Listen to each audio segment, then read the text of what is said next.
Brandon Andrews. Here. Gene Camargo. Ray Chavez. Here.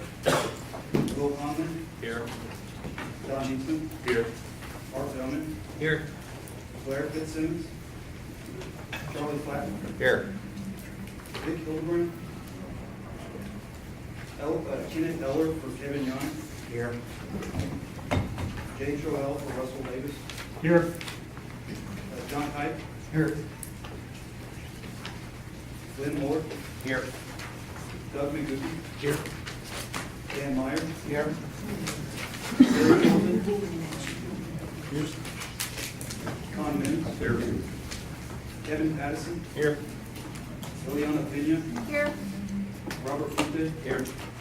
Steve Ramsey. Here. David Roberts. Here. Roland Ruiz. Here. Diane Savage. Here. Suzanne Scott. Here. Greg Singleman. Here. John Platt for Tom Taggart. Here. Diane Wasnick. Here. Adam McGlosky. Here. Marty Keller. Here. Ron Kiesler. Steve Ramos. Don McGee. Ron Ellis. Here. Charles Weidenfeld. James McCool. We have four. Thank you very much. Oh, sorry. Weldon, did you put Weldon on the list? Sorry. Sorry. Apologize for that. That's what happens to the newbies. It's part of the orientation, you know, the hazing that you have. That's right. But welcome anyway. Okay, so we have public comment. We have a couple of folks that have signed up at this time. I'm going to start with Alan Montemayor. Yes. Can you go up to the front, please?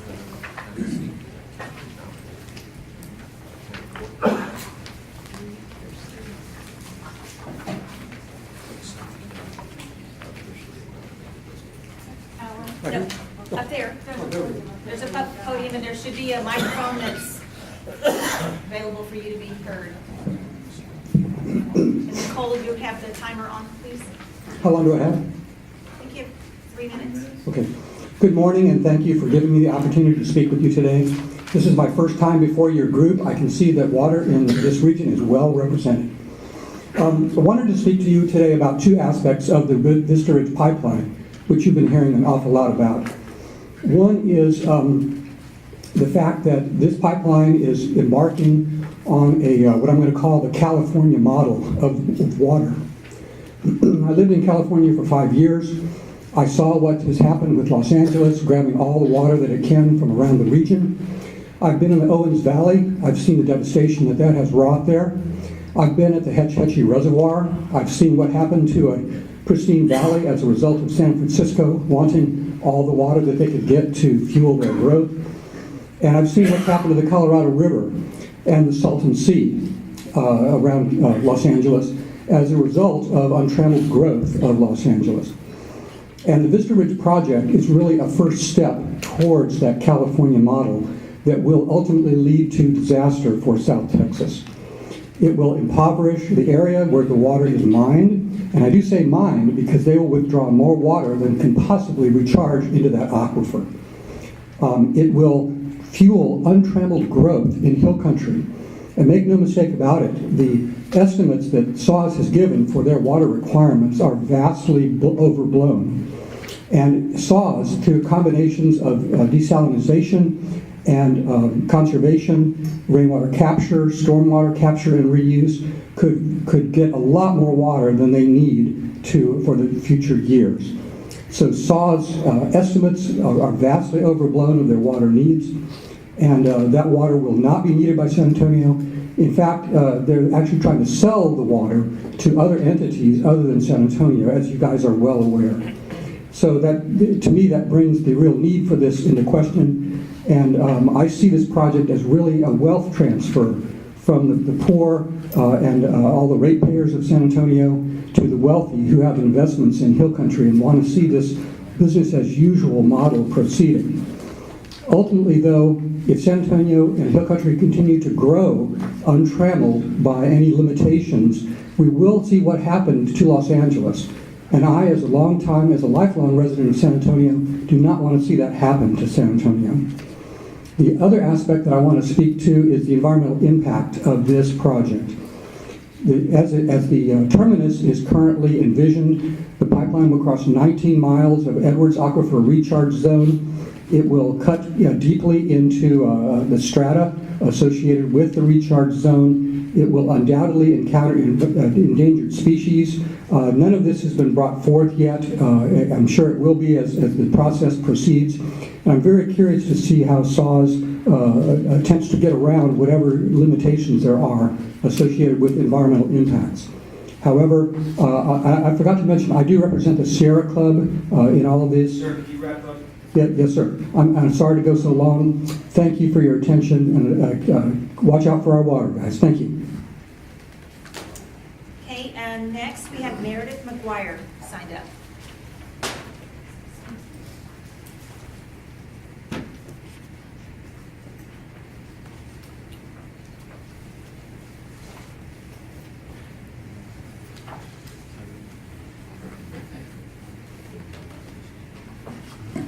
Hi, excuse me. Thank you for the opportunity to speak. I'm not so much concerned immediately about San Antonio and Vista Ridge as I am about the kinds of things that you all are facing as you try to figure out how to help this entire region all the way down to the Gulf Coast. So I think we have to appreciate the fact that there is no such thing as new water. And so as you're looking at increasing demands that you hear from each of the different stakeholders here, we have to realize that the only water that we've got to work with is what comes from the skies. If we overdraw our groundwater and our rivers, we will be hurting ourselves rather than helping ourselves. So we have to find a way by which we can maximize the use of the rainfall that we have here. Last time I spoke, we spoke about rainwater harvesting. I'm focusing today on other ways by which we can utilize the water that falls here. And some of you have already seen the video that was shown before this meeting began. I urge you all to take a look at the videos that were in the email that was forwarded to you by Mr. Ruiz, because Los Angeles, which, as Mr. Montemayor pointed out, has actually been the worst in terms of use of piping in water from places other than where it's used. What they have done is turn things completely around, and in 2015 they created a huge water collaborative. So take a look at some of the things they have been doing. I would like to point out that the mayor of Los Angeles has made this a central part of his sustainability plan. The city's adopted it, and they expect that by 2035 they will be producing 150,000 acre-feet per year through stormwater capture. That's really important. It's not just stormwater capture in the aquifer, although that was one of the main things they're doing. They have a shallow aquifer, much like the aquifers on the south side of San Antonio. And I think a lot of you also have communities that have these shallower aquifers that recharge differently from the Edwards Aquifer. But at the same time, the Edwards Aquifer also could be expanded in terms of the amount of water it produces through these same kinds of stormwater capture measures. Different for different types of aquifers. So they've got large scale, in Los Angeles, they've got large scale spreading grounds, they've got small scale groundwater recapture through low impact development and what's called green infrastructure. And I just encourage you all to read more about the example they've got there, because I think they are doing what the entire state of Texas ought to be doing. They're capturing the rainwater. Thank you. Thank you, Ms. McGuire. She had asked if she could show the videos during the Citizens to be Heard, but because they extended beyond the 3 minutes. I had offered that when we break for lunch, we can run those videos. If any of you want to stay here before you go to lunch, we'll run those videos, and I assume that was going to be acceptable with the technology and everything. So we'll run them right when we break for lunch, and those of you that want to stay back can watch them. I think the total's about 9 minutes, if I'm not mistaken. So if you want to postpone your lunch by 10 minutes, please stay and watch the videos that she sent. Otherwise, they were all sent to you via your email, and you can watch them at your leisure. Okay? Thank you. All right, next we have approval of the minutes. Does anybody have any comments on the minutes before we take them up for action? I'll move to approve. Okay, we have a motion to approve by Diane. Ray, second. Okay, all those in favor of approval of the minutes as presented, please signify by saying aye. Aye. All those opposed, nay. All right, the minutes are approved. Thank you. All right, next on the agenda, we have a vacancy to fill. I think our final vacancy. This is for the county position. If you recall, we kind of went through the process and then realized that we probably maybe needed to clarify our process so to make sure that we were in conformance with the bylaws, etc. So we went ahead and went back out for that position. And we now have 4 nominees that do meet all the qualifications that were required to get nominated by either a county judge or commissioner's court or something that met the criteria. The executive committee has interviewed all of the 4 applicants, and we have decided to bring all 4 of them to you today for a vote.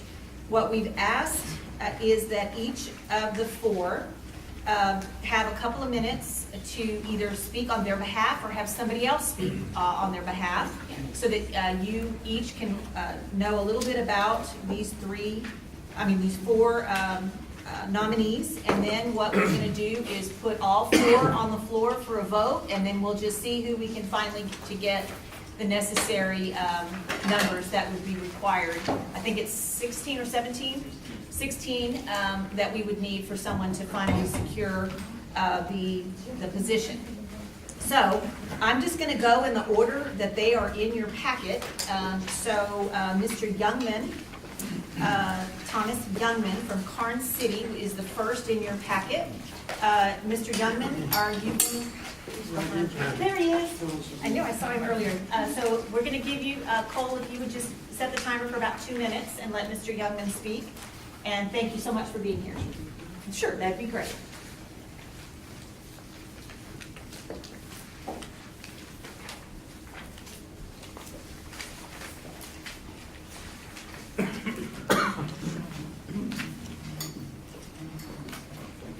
Good morning to you. My name is Tom Youngman. I have a technical background in chemical engineering. I worked for some of the biggest chemical companies that exist, Monsanto, Celanese. For the last 20 years, I've been strictly ranching. I live in Karnes County, and I ranch in Karnes County. I've always been interested in the water aspect, as most ranchers and farmers are. Anytime I see articles on water, I read them and try to stay up with what's happening.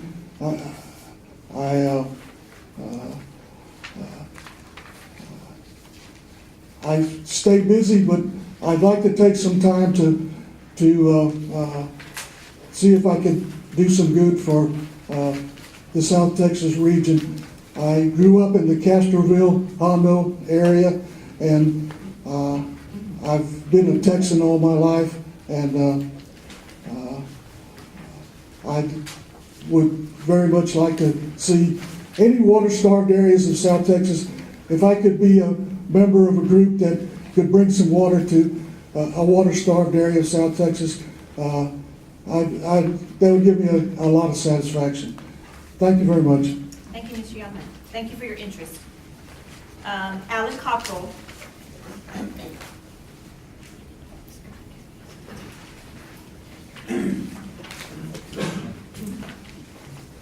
Good morning. My name's Alan Cockrell. I'm the General Manager of the Church Seguin Local Government Corporation, and I'm also the Executive Director of the Cibolo Valley Local Government Corporation. I have worked with the Guadalupe County Commissioners Court on several projects this past cycle and also with adjoining counties. I'm a member of the Regional Water Alliance.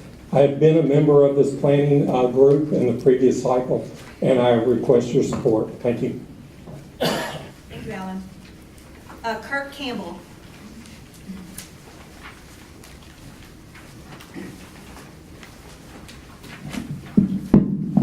Good morning, my name is Kirk Campbell. I'm a practicing civil and environmental engineer in Bernie. I've worked with Western Environmental. I grew up in South Texas. I was born in Corpus, and then through the adventures of my parents, we moved overseas to the West Indies, London, England, and then we moved back to the other foreign country we lived in, which was Dearborn, Michigan, and then moved back home to Texas, and I went to high school in Fredericksburg. After that, I went to Lubbock, to Texas Tech, where I got a degree in civil engineering and architecture. And then after I finished school, and my wife had been working to help us get through school, she just told me it was time for her to get a degree, and so she took us out to Florida to her grad school. And while I was out there, I picked up another master's degree in systems ecology and ecological engineering. And then when we had our first daughter, we decided it was time to come back to Texas, because that's where home is and all our family's here. So we looked at the map and we picked Bernie, and I was lucky enough to get a job there. Moved back to Bernie and got my career back on track, and was got our daughters are in school in Bernie, and now I'm currently the past president of the American Society of Civil Engineers San Antonio branch. So kind of moved out of my active role there, which is nice. And I'm also currently on the Cow Creek Groundwater Board. I was finishing out my first term there, looking forward to my second, and I'm very honored to be even considered for this board today. Thank you very much. Thank you, Mr. Campbell. Thank you for your interest. Okay, Pat Calhoun.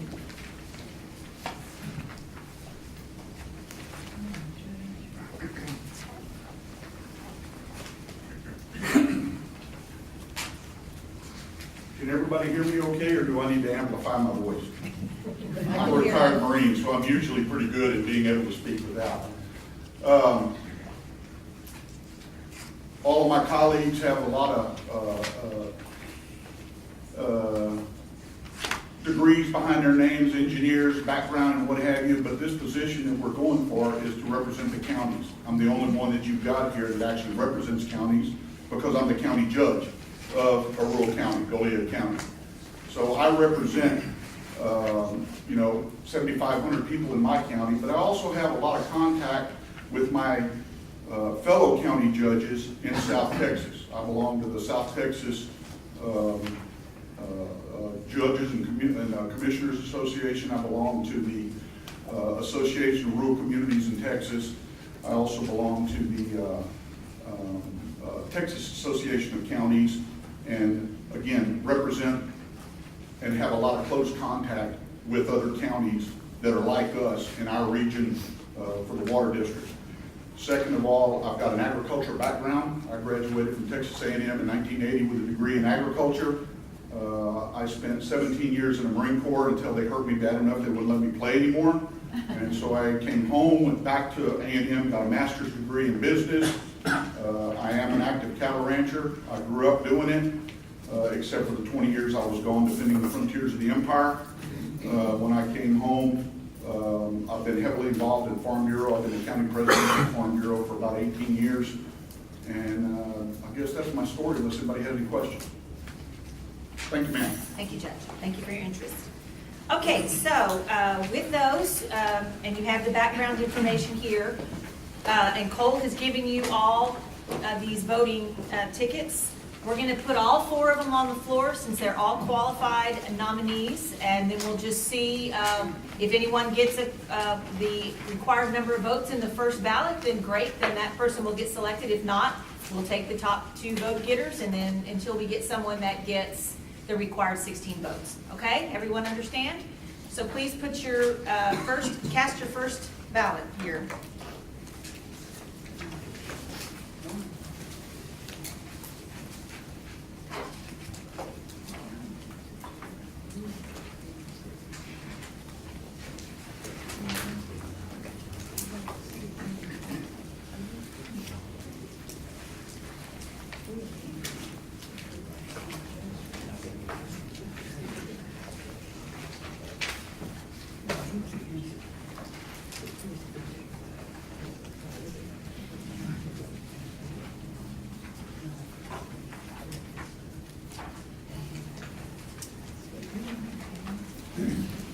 counting the first ballot. We'll go on to some of the reports that we have. I don't believe that Nathan Pence is here today, but I think what he wanted us to do is just talk a little bit about the tour that we went on when we were visiting. He sponsored a tour of the springs. I don't know, I guess it was a few weeks ago. I don't even remember, the dates have flown by, but it was a great tour. Several of us were there. Diane also had some folks doing some invasive plant removal there near, I guess, what's the name of that park? Rio Vista, City Park is a spot where we were working, but we were mostly pulling up ragweed in order to plant trees on a riverbank. And then we also had, they were doing some planting of some aquatic vegetation, some restoration in the area there of the river near the springs, and that was amazing too. They have, kind of scuba divers down there planting, and really it was very interesting. I just didn't realize all the effort that has gone into that, so that was amazing. Tom Taggart really gave us a great understanding of some of the work that they're doing as a city in San Marcos. Anybody else that was on the tour have anything to say? I was really just amazed by the amount of work and very pleased to see it there in action. It's great. Did anybody else have anything that was on the tour? An interesting combination of manual labor and modern technology. Yes. Manual labor being the key word there, I tell you. Yes. It's very interesting. But thank you very much, Nathan, for putting that together, and appreciate the knowledge that was all shared with all of us who've been hearing about it for a long time, but seeing it in action was really great. Pat Kuhn was selected, the judge was selected by 70 votes. Oh, okay. So the first ballot got a winner. Judge Pat Calhoun. So congratulations. Or condolences, I'm not sure which. Well, and while we're making the transition, I do want, John has done a fabulous job of representing counties forever. How long have you been on this board? Forever? Yeah, it's like the beginning. So really, really appreciate your knowledge. You brought so much to the board, and so much knowledge from all of your past experiences and current conservation and actual practices in your own life have been just amazing. So we really want to say thank you so much, John, for everything you've done, and let's give him a round of applause.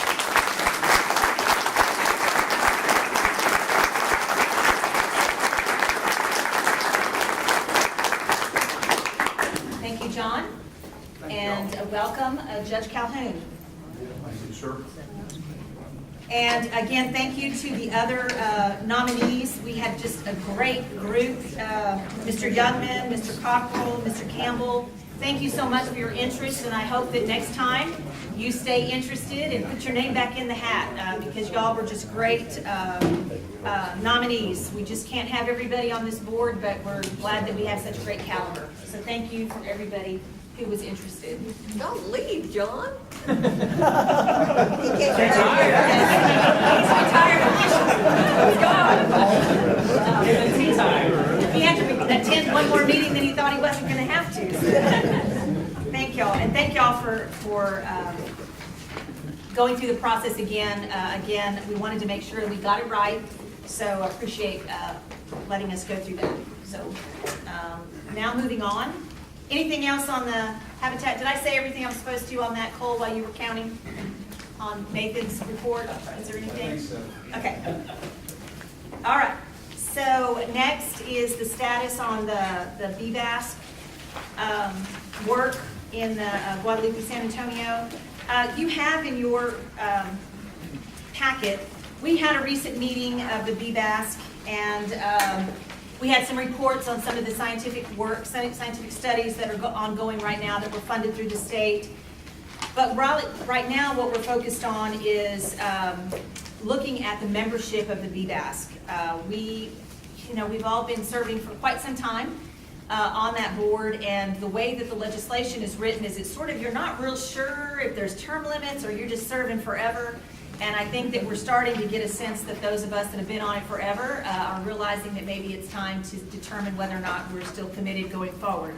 So the committee asked that we sort of go through a process of sort of refreshing on that membership. So we're not kicking anybody off, but basically what we're asking is everybody that's currently on the BBASC, we're asking them to confirm whether or not they want to continue to serve or not going forward. And you can see in your packet, we kind of have a rough timeline. So what we're going to ask is those that are currently on the BBASC, if they want to continue to serve, well then obviously we're going to allow them, because there's not really a clear indication of whether or not they're on or not, because there's not really term limits. So then if we find out that there are individuals who do not want to serve anymore, then we're going to go back out with those particular interest groups that we need to fill those vacancies. We're going to ask the community who wants to put their name in the hat, so to speak, to fill those vacancies. And then we'll have a meeting, and all the current members, even though those that want to go off, will have to stay on until we can go through a replacement process. And then we'll bring all the new members on, and we'll kind of refresh, look at the meeting rules, look at the officers, and kind of making a determination of what we want to do with our BBEST, because that's kind of, we really don't have an active BBEST. That's the science group, for those of you that may not remember that terminology. So we're just kind of refresh a little bit, and the reason that we're doing that, of course, is the cycle of looking at the standards. I mean, technically they're in for about 10 years, but we had asked to look at them kind of every 5 years as a group. That's what we had put in our work plan, so we kind of just want to refresh and be able to look at everything again as we go through this process for looking at the standards for environmental flows. So anybody have any questions about that process? You can kind of see that we're going to kind of, by the end of November, that ask is going to go back out to the BBASC members by the, probably by the beginning of, I guess, we're going to, once we know who wants to stay and who wants to go, then we'll send out in December a notification letting you know which vacancies are up for people to consider appointments to those. So we ask you all to, stay looking at your emails and seeing if you're interested in serving on that committee. Anybody, those on this committee as well as anybody in the audience, we would encourage you to look for those opportunities to serve. Suzanne, Yes. I would mention that, our studies that we recently contracted with the funds that the legislature gave us are going to be completed late this coming summer. Yes. And so we wanted the committee, the BBAS committee, to be ready to accept that information and see if any of it might be useful in validating or adjusting the recommendations that we originally made. That's correct. Thank you, Diane. So any questions about that process?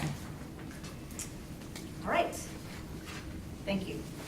All right, next, Water Development Board Communications.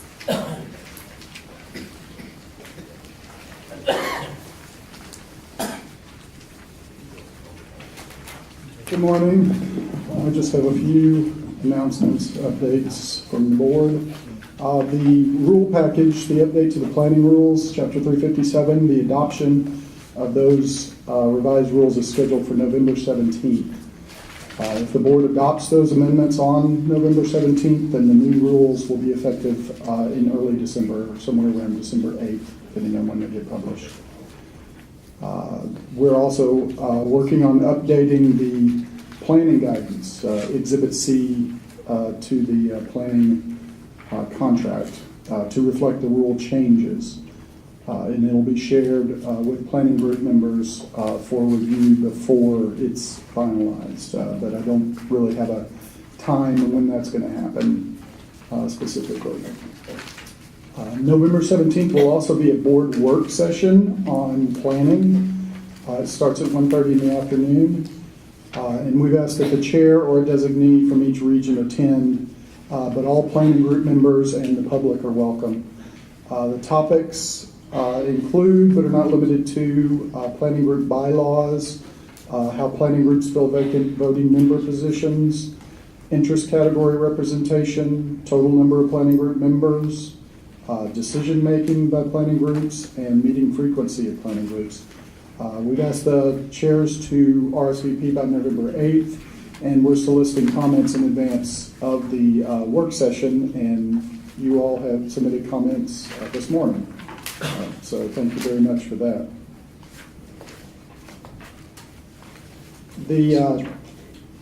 We're going to post a request for applications, an RFA, to allocate additional funds for the 5th planning cycle. So we're going to post that RFA this month. After we get the applications, we'll ask our board for authorization to amend the contracts, regional water planning contracts. And the amended contracts will have the full scope of work and the total study cost for the 5th cycle. The schedule for that is to post the RFA this month. The RFA deadline will be the end of January, maybe early February. Amended contracts will be amended in the spring of 2017 with a deadline of August 2017 at the end of the fiscal year. So when that RFA is posted, there'll be communication to the planning group, to the members, to the chairs, and to the political subdivisions, the administrators, with things like a sample notice and just detailed instruction on what the process is and what the deadlines will be.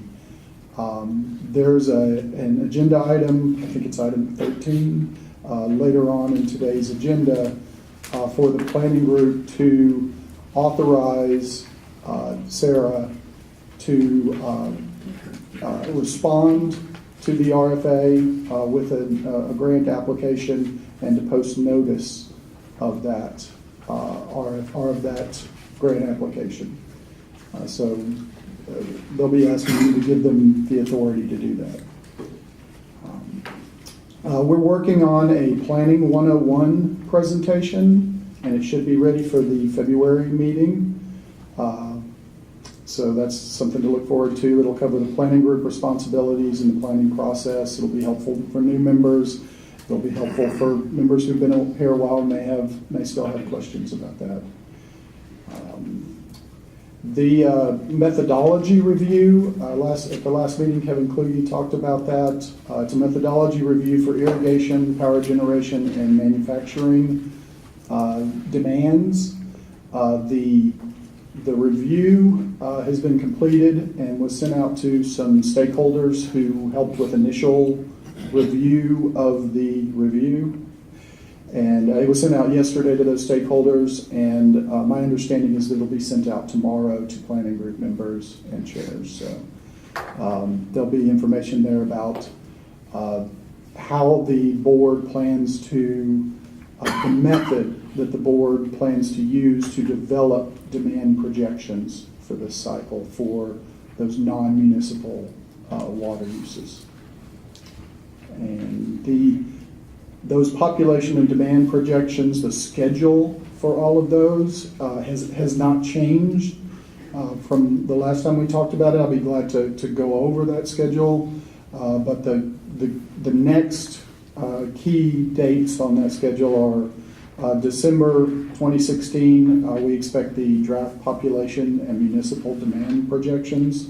Also December 2016, we plan the draft livestock and mining demand projections, and June of 2017, draft irrigation, manufacturing, and electric power generation and demand projections.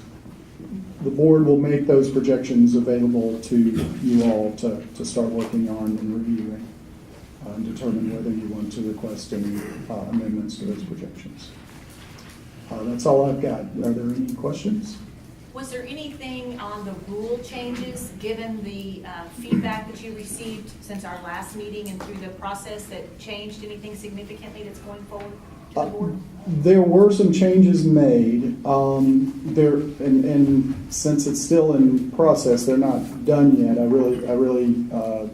I like my job, and Anything you can share? Can't discuss the ones even the ones that I could remember. But yeah, there were some, and I'd say some minor changes made. But I would expect with the November 17th board date, we will see the backup documentation of which will include the the rule language that the executive administrator is recommending that the board adopt will be out. That'll be posted on our website, I think about the 9th or 10th of November. And there will be an email out to planning group members saying, here's the link to this document on our website. So that'll be available to the public in advance of that November 17th meeting. So. Okay, any other questions from anybody? Thank you. One of the things that we're on this Planning 101 that he was talking about, maybe at the end of the meeting as we get prepared for talking about, the next meeting, we had talked about maybe doing that a little bit in advance of the actual convening of the larger group, just so that those of you that would want, we would hope that everyone would come for a refresher, but we understand that some of the old timers may not feel like they need to sit through Planning 101, so maybe we'll do that at the very beginning of the meeting, and then then we could convene the business meeting after that. So we can give some thought to that, if that's the way we want to do. So we can give some good time to the Planning 101 and having people, new members or even returning members, be able to ask questions and not feel rushed as part of the agenda. Okay? All right, as far as the chair's report goes, I just wanted to note, we did send, by today, the deadline, and I think Cole sent this out to everybody, but we kind of combined some information. We felt like what we were sending was not, opinion or anything like that. We just put together our bylaws and kind of how we do our membership process, and talking a little bit about this plan enhancement guiding principle process that we're going through. We just sort of gathered up all that information and sent it to the Water Development Board so that they could use that during this work session. But did anyone have any questions about that? I did see, I think that Charlie Flatten sent some comments in from your organization, I think. That's correct. Relative to this, and I assume maybe others did as well. Is there anybody else that sent in, other organizations sent in comments? Okay. All right, any questions about any of that? And I do plan on attending to represent the planning group at the meeting of the workshop on the 17th. So we can bring back any reports on that, or if something comes up, we'll definitely send out an email to everybody. Okay. We're a quiet group today. Okay, next, number 8. Speaking of the guiding principles process that we've been going through, we have a couple of them that we need to talk about. So, Cole.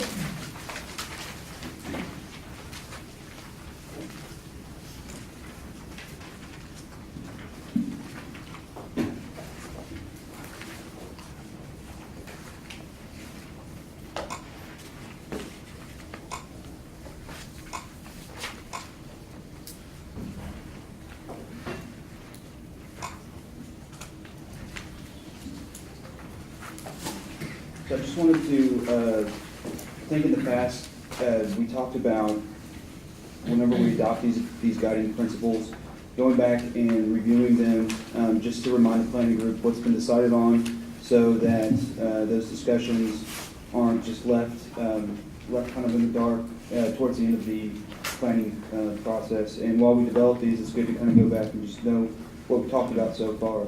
So I've included in your packet a list of what's been discussed so far, what's been adopted, and kind of a timeline of what we're working with so far. I want to mention one change to the schedule is this establishing minimum standards for water management strategies included in the plan.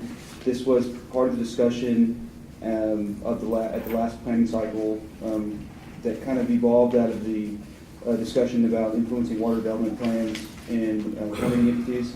So we decided to just go ahead and make that a discussion down here in the February. We'll talk about this in February of next year. And other than that, this is pretty much the same as what you've seen. And then the other thing real quick I wanted to talk about is the actual adopted guiding principles, which were adopted at the August 4th meeting, relating to the appropriateness and adequacy of how demand and need are determined, the role of planning groups influencing population growth and land use, and conflicts of interest with respect to planning group members. These are all included in your packet as well. I'm not going to read them word for word to you, but I just wanted to show you so that, and have them in front of you so you can, so when we talk about things moving forward, you can reference it and see, make sure we're not being redundant or conflicting with something that we've already adopted. So that's all I have for this item, and I guess we can move into adopting. Right.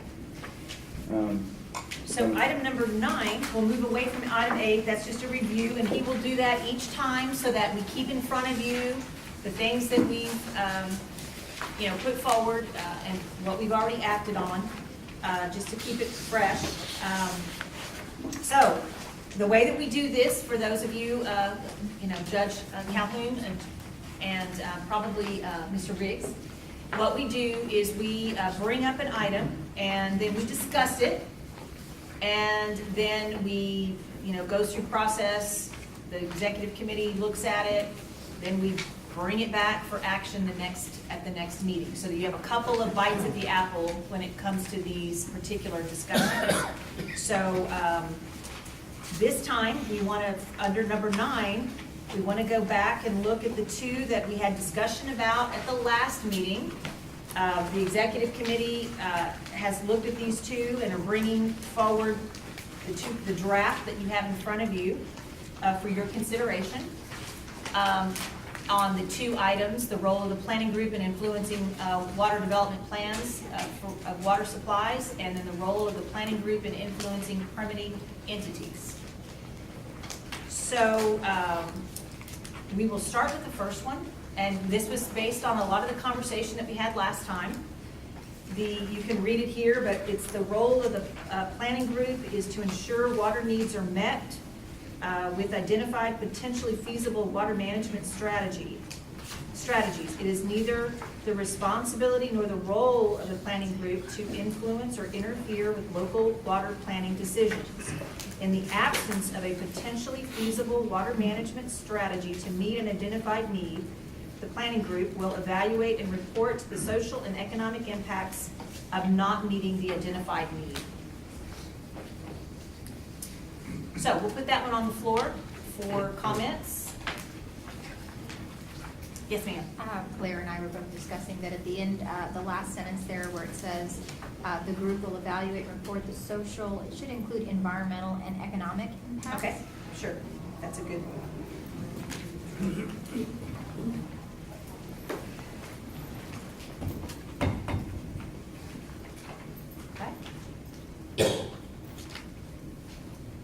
Any other comments about that statement? Now, I know, just as an aside, when this was talked about last time, there were several things that came up relative to, how do we look at different strategies and what is this, for example, I think Mr. Taggart brought up a comment about if there's a water management strategy that's proposed, then if it affects another water planning group or another water, a water group, they should be recognized or they should be aware that they're being involved in another water planning project prior to it being brought forward. And that was something we talked about as a group, and then I think that what we've talked about as the executive committee is that may fall into that category of that we're going to talk about next time, which is the minimum standards for water management strategies. That may be a minimum standard that we would want to bring forward. If there's a strategy that involves another water planning partner, they need to be aware of it prior to it being brought to this group, for example. So that may be something that we would want to include there. So we took it out of this because we felt it was more appropriate to what we would want to look at as a minimum standard for a water management strategy. So we're not losing that idea that he brought up. We just feel it's more appropriate for it to be part of the minimum standards that we would look at as a planning group. Would you include benefits, weighted benefits against these? the benefits of the project versus not doing it. You're talking about weighing those things that would be negative if you weren't done about the benefits of the project. Any thoughts about that? In other words, weigh the things that you're saying, evaluate and report the impacts of not meeting, but what about the benefits of meeting? So are you saying that, well, okay, so typically, if there is not a water management, y'all can correct me, Brian, if I'm stating this process wrong, but if there is not a water management strategy that's brought forward by a water planning group, the planning group does not create projects. So if there is not a project brought forward to meet a need, it is our responsibility to say, what is the impact of not meeting that need? Is that correct, or am I saying that wrong? Not necessarily. Okay. In the past, we have specified water management strategies where the entity that would receive that water did not specifically ask for it. Okay. An example of this would be maybe like a quick example, like Karn City, perhaps. We've not ever, or we have not typically heard back from them, but we know that they have needs in the future. They're currently on wells.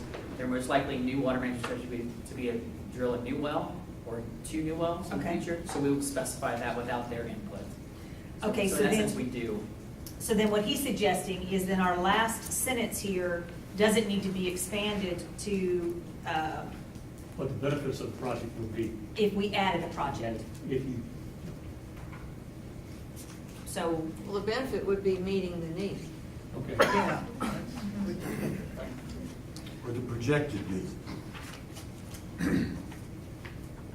So do we need to add, I guess the question is, do we need to add to this to say if there's an absence of a strategy? In this case, there would have been a strategy because we would have made it up, right? We would have added it ourselves. I think if there's an absence of strategy to meet a need, perhaps we need to add, not only we may discuss the impact of not meeting that need, but our past experiences, and we've proposed a strategy. We may need to leave that door open to propose a strategy. So in the, do you want to offer some language? Except that we do say in the absence of a strategy. Brian's describing where there is a strategy to meet that need. So that But I guess the question is, it is neither the responsibility nor the role of the planning group to influence or interfere with local water planning decisions. I mean, in that case, I guess we did, in effect, not interfere, but we imposed. We urged. We urged. We suggest. We suggested. No, I think where a lot of times where we have a need that's unmet, generally is in the agriculture irrigation sector, where it's not that we couldn't necessarily create a strategy, so that strategy either becomes so unfeasible because of an environmental or economic impact to the rancher or farmer. So a lot of times we do have, well, our unmet needs typically fall strictly in the irrigation category. This group has been pretty good about meeting the needs of municipal, industrial, steam electric in the past. Con, do you have a suggestion? No, but I had a question. I was wondering why that last sentence is even needed. To me, it just confuses the issue. Well, I think that we had the conversation that we have done that in the past, that we have, if there is a strategy that is not met, I mean, a water need that is not met, we typically state what the impact is for not meeting it. That's what we've done in the past. So I'd like to touch on this sentence as well, just for briefly. In the past, and what is required by the Water Board rules and guidance is that if we have an unmet need, we have to report it through the socioeconomic impacts there. We have not necessarily done in the past the environmental portion of that. And to try to further clarify this last sentence, if we stick with this, is that the evaluation of that socioeconomic impacts, we are free to do that. Although in the past, the evaluation of it, we relied on the Water Loan Board to do that. And so if we leave this sentence here and state we will evaluate the social and economic impacts, just realize that In the past, we have physically not done that. We've relied on our own board. So I can if we leave it, I would suggest, and we want to stay that route, we don't have to. I would suggest like an and/or there, and/or report the. But that way we can just report what the board gives us. And that's something the board does for all of the planning groups. Okay. The planning groups do that evaluation themselves. I think one has done in the entire planning cycle. I think the Region H did it once, and they said never again. Okay, Blair? Can we just change will to may? You know, that way we're not obligated to, but we may do it. You know, in other words, if that's an evaluation that the water board's going to do, we may choose not to do it. So that will could be changed to may. What do y'all think about that? Sure. Yes. We're kind of back to Khan's statement after hearing from Water Development Board, then what's the purpose of the sentence? Water Development Board's doing that. We don't want to duplicate work, right? The board will continue to do that. Steve asked, you know, if the board didn't do that, you know, you would still be required by rule to do it. To do it, right. But it is, you know, as far as I can tell, standing right here today, the board is going to continue to do that for all the plans. And the distinction that I would like to put on the table is that even if the board does the evaluation, the planning group must report it in the regional plan. So maybe the operative must is on report and the evaluate is more permissive if the group would choose to not So have may to evaluate report. and must report. But now I guess the question then that Brian was bringing up is when we added the word environmental, is that going, I'm not saying to take it out, I'm just asking, in what we currently do we report any kind of environmental impact? Positive or negative, I guess, right? You're not required to by rule. You have the flexibility to do that if you wish. However, and I don't want to wade too far into this, but a lot of this discussion will go into things that you are able to do, but you're not required to do.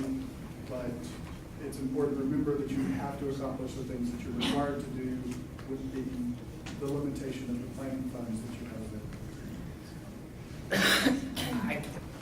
I'm trying to remember, I can't think of an instance in the plan where we have traditionally reported the environmental impact of not meeting a need.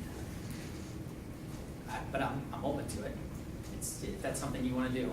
No, and I just to clarify what you said earlier, Brian, typically, the reason that we would end up without a feasibility water management strategy is because an environmental problem or something has come up that causes that to be difficult to implement. Is that what you're saying? Not necessarily? Either from financial or an implementation. And implementation can take many routes there, permitting or environmental or some other issue. That's typically, those two seem to be the stumbling factors of recommending a strategy for agriculture. Because we have such large agricultural needs. And typically, large needs, large projects cost a lot of money or have implementation issues, so. No, just so that the social and economic analysis is then to balance the ag and environmental problem to the social economic. Yeah, I think without really giving this a lot of thought, like an environmental impact of not meeting, say, an agricultural need is that the status quo of the environment would be there. Not that there would be necessarily benefits or a detriment to the environment of not meeting that need, I guess. But if you leave it as permissive, the may, so we probably need, because if the may now that you couldn't must report, so I'm thinking you really want to may evaluate the social, environmental, and economic. You could do all three or two or one or whatever applies to that project, right? And then, but we must report them, whatever impacts we choose to. Is that the only two that are required is social and economic? Yes. I'll suggest this. If you wanted to leave this actually as it is right now, not take out must, I'm sorry, then you could add another sentence that per water home board rules, the socioeconomic impacts of not meeting needs will be reported. So you can have them may evaluate and report those three things, but then per the water home rules, they definitely will be or something. Well, you could say the planning group may evaluate the social, environmental, and economic impacts of not meeting the identified need, and according to the rules, as you stated, we must report on the social and economic. So we could evaluate all of them, but per the rules, we must report on the social and economic impacts of not meeting the need. That is, I don't know. I mean, that's just not a way to address that. Yes, sir. I mean, by adding the environmental word to it, you're putting a burden of time and cost associated with the skill, with the accomplishing the things that the Water Development Board is requiring, and we may be going down the street where they don't have the money to do it. It's not in their budget, so, I mean,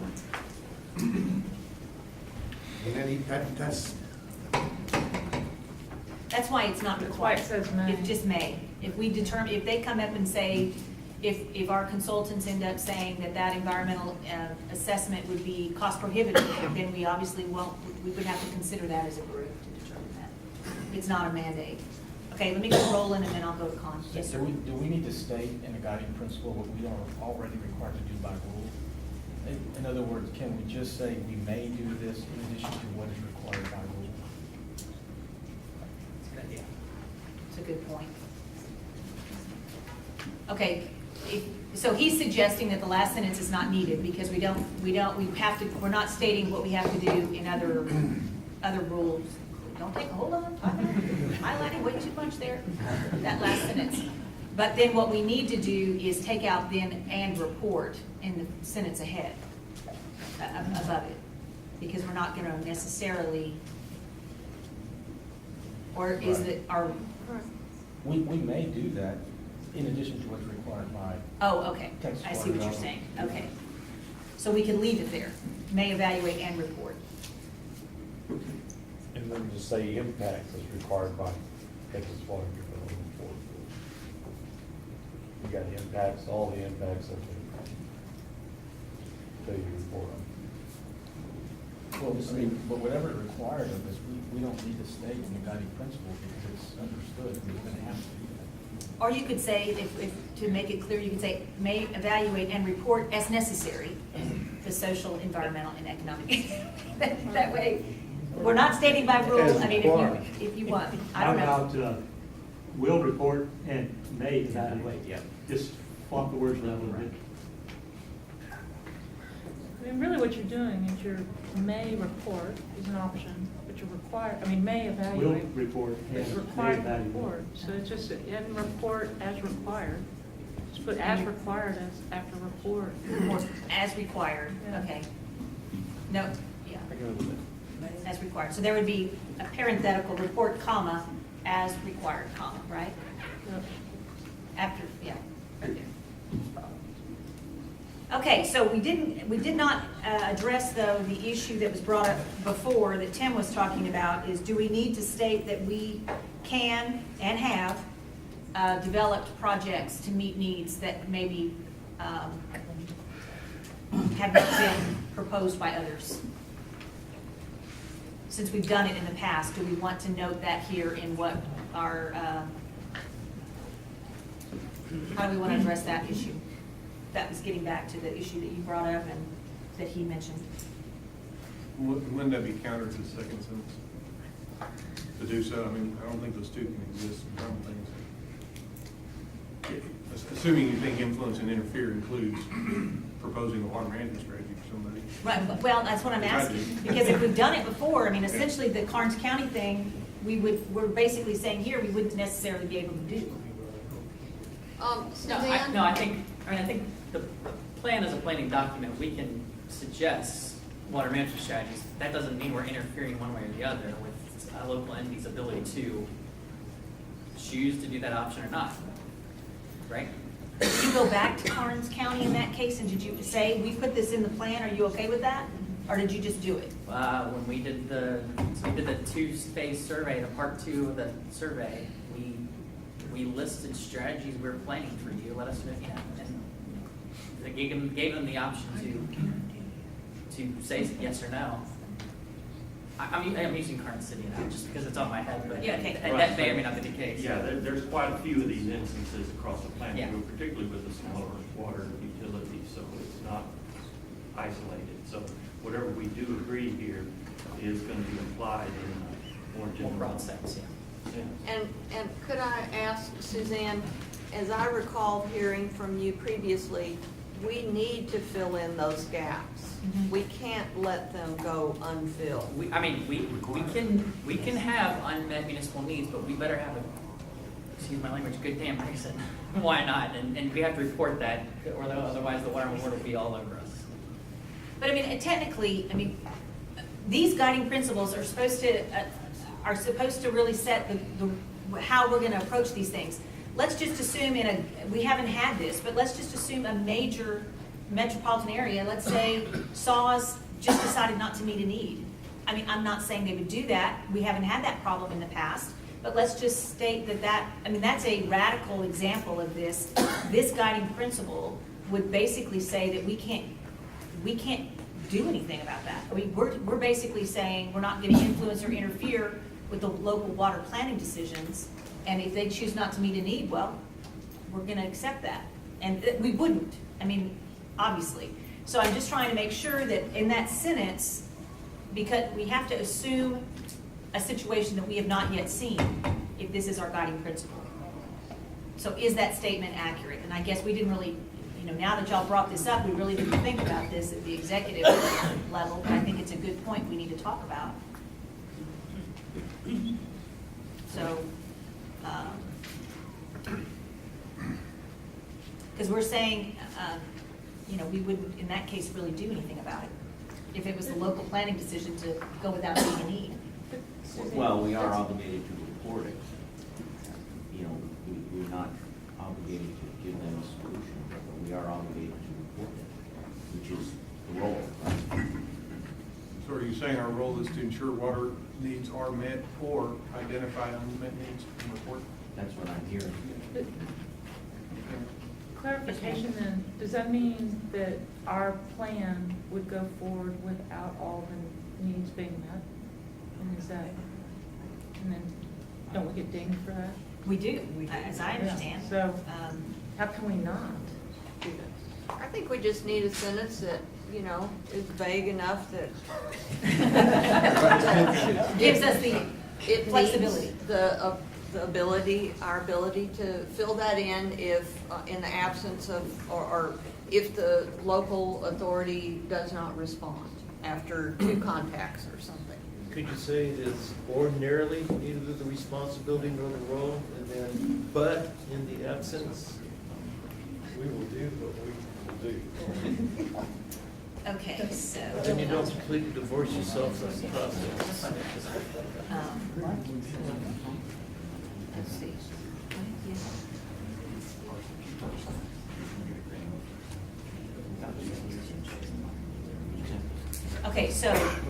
Okay, so the first, let's go sentence by sentence here. The role of the planning group is to ensure that water needs are met with identified potential water management strategies. Do we all agree with that is our role? I agree it's part of our role. Okay. So the next sentence is where we get into a little trouble. It is neither the responsibility nor the role of the planning group to influence or interfere with local water planning decisions. So we could keep that sentence as it is, as a statement. Do we like that sentence? That's really kind of high level, that's our role. But maybe then we can start, if there is, if a need is not met. I just have a question. Yes. So ensure the needs are met with identified potentially feasible water management strategies. The rules require the planning group to evaluate, identify and evaluate potentially feasible water management strategies, but also require the planning group to recommend strategies to meet needs. So I don't know if there was a reason. Did you all discuss using the ones that you identify versus the ones that you recommend? So maybe that's where we could solve this issue. The role of the planning group is to ensure that water needs are met with identified potential management potentially feasible water management strategies, or to identify, is that what you, or to recommend? Yeah. I think we should try to ensure water needs are met completely, just say the role is to recommend, identify potentially feasible water. Because to me, the word ensure is in conflict with the second sentence. Oh, okay. So state that again, Roland, the role. The role of the planning group is to recommend, identify potentially feasible water management strategies. And if you want to say that at the end. Do we need the word identify? Recommend potentially feasible water management Right, strategy? and you can add at the end to meet identified needs or something like that. To meet identified needs. Okay, so take that out, to meet at the end of the strategies, to meet identified needs, is that what you're suggesting? Yeah. Okay.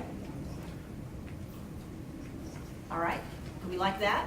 The role of the planning group is to recommend potentially feasible water management strategies to meet identified needs. It is neither the responsibility nor the role of the planning group to influence or interfere with local water planning decisions. In the absence of a potentially feasible water management strategy to meet an identified need, the planning group may evaluate and report as required the social, environmental, and economic impacts of not meeting the identified need.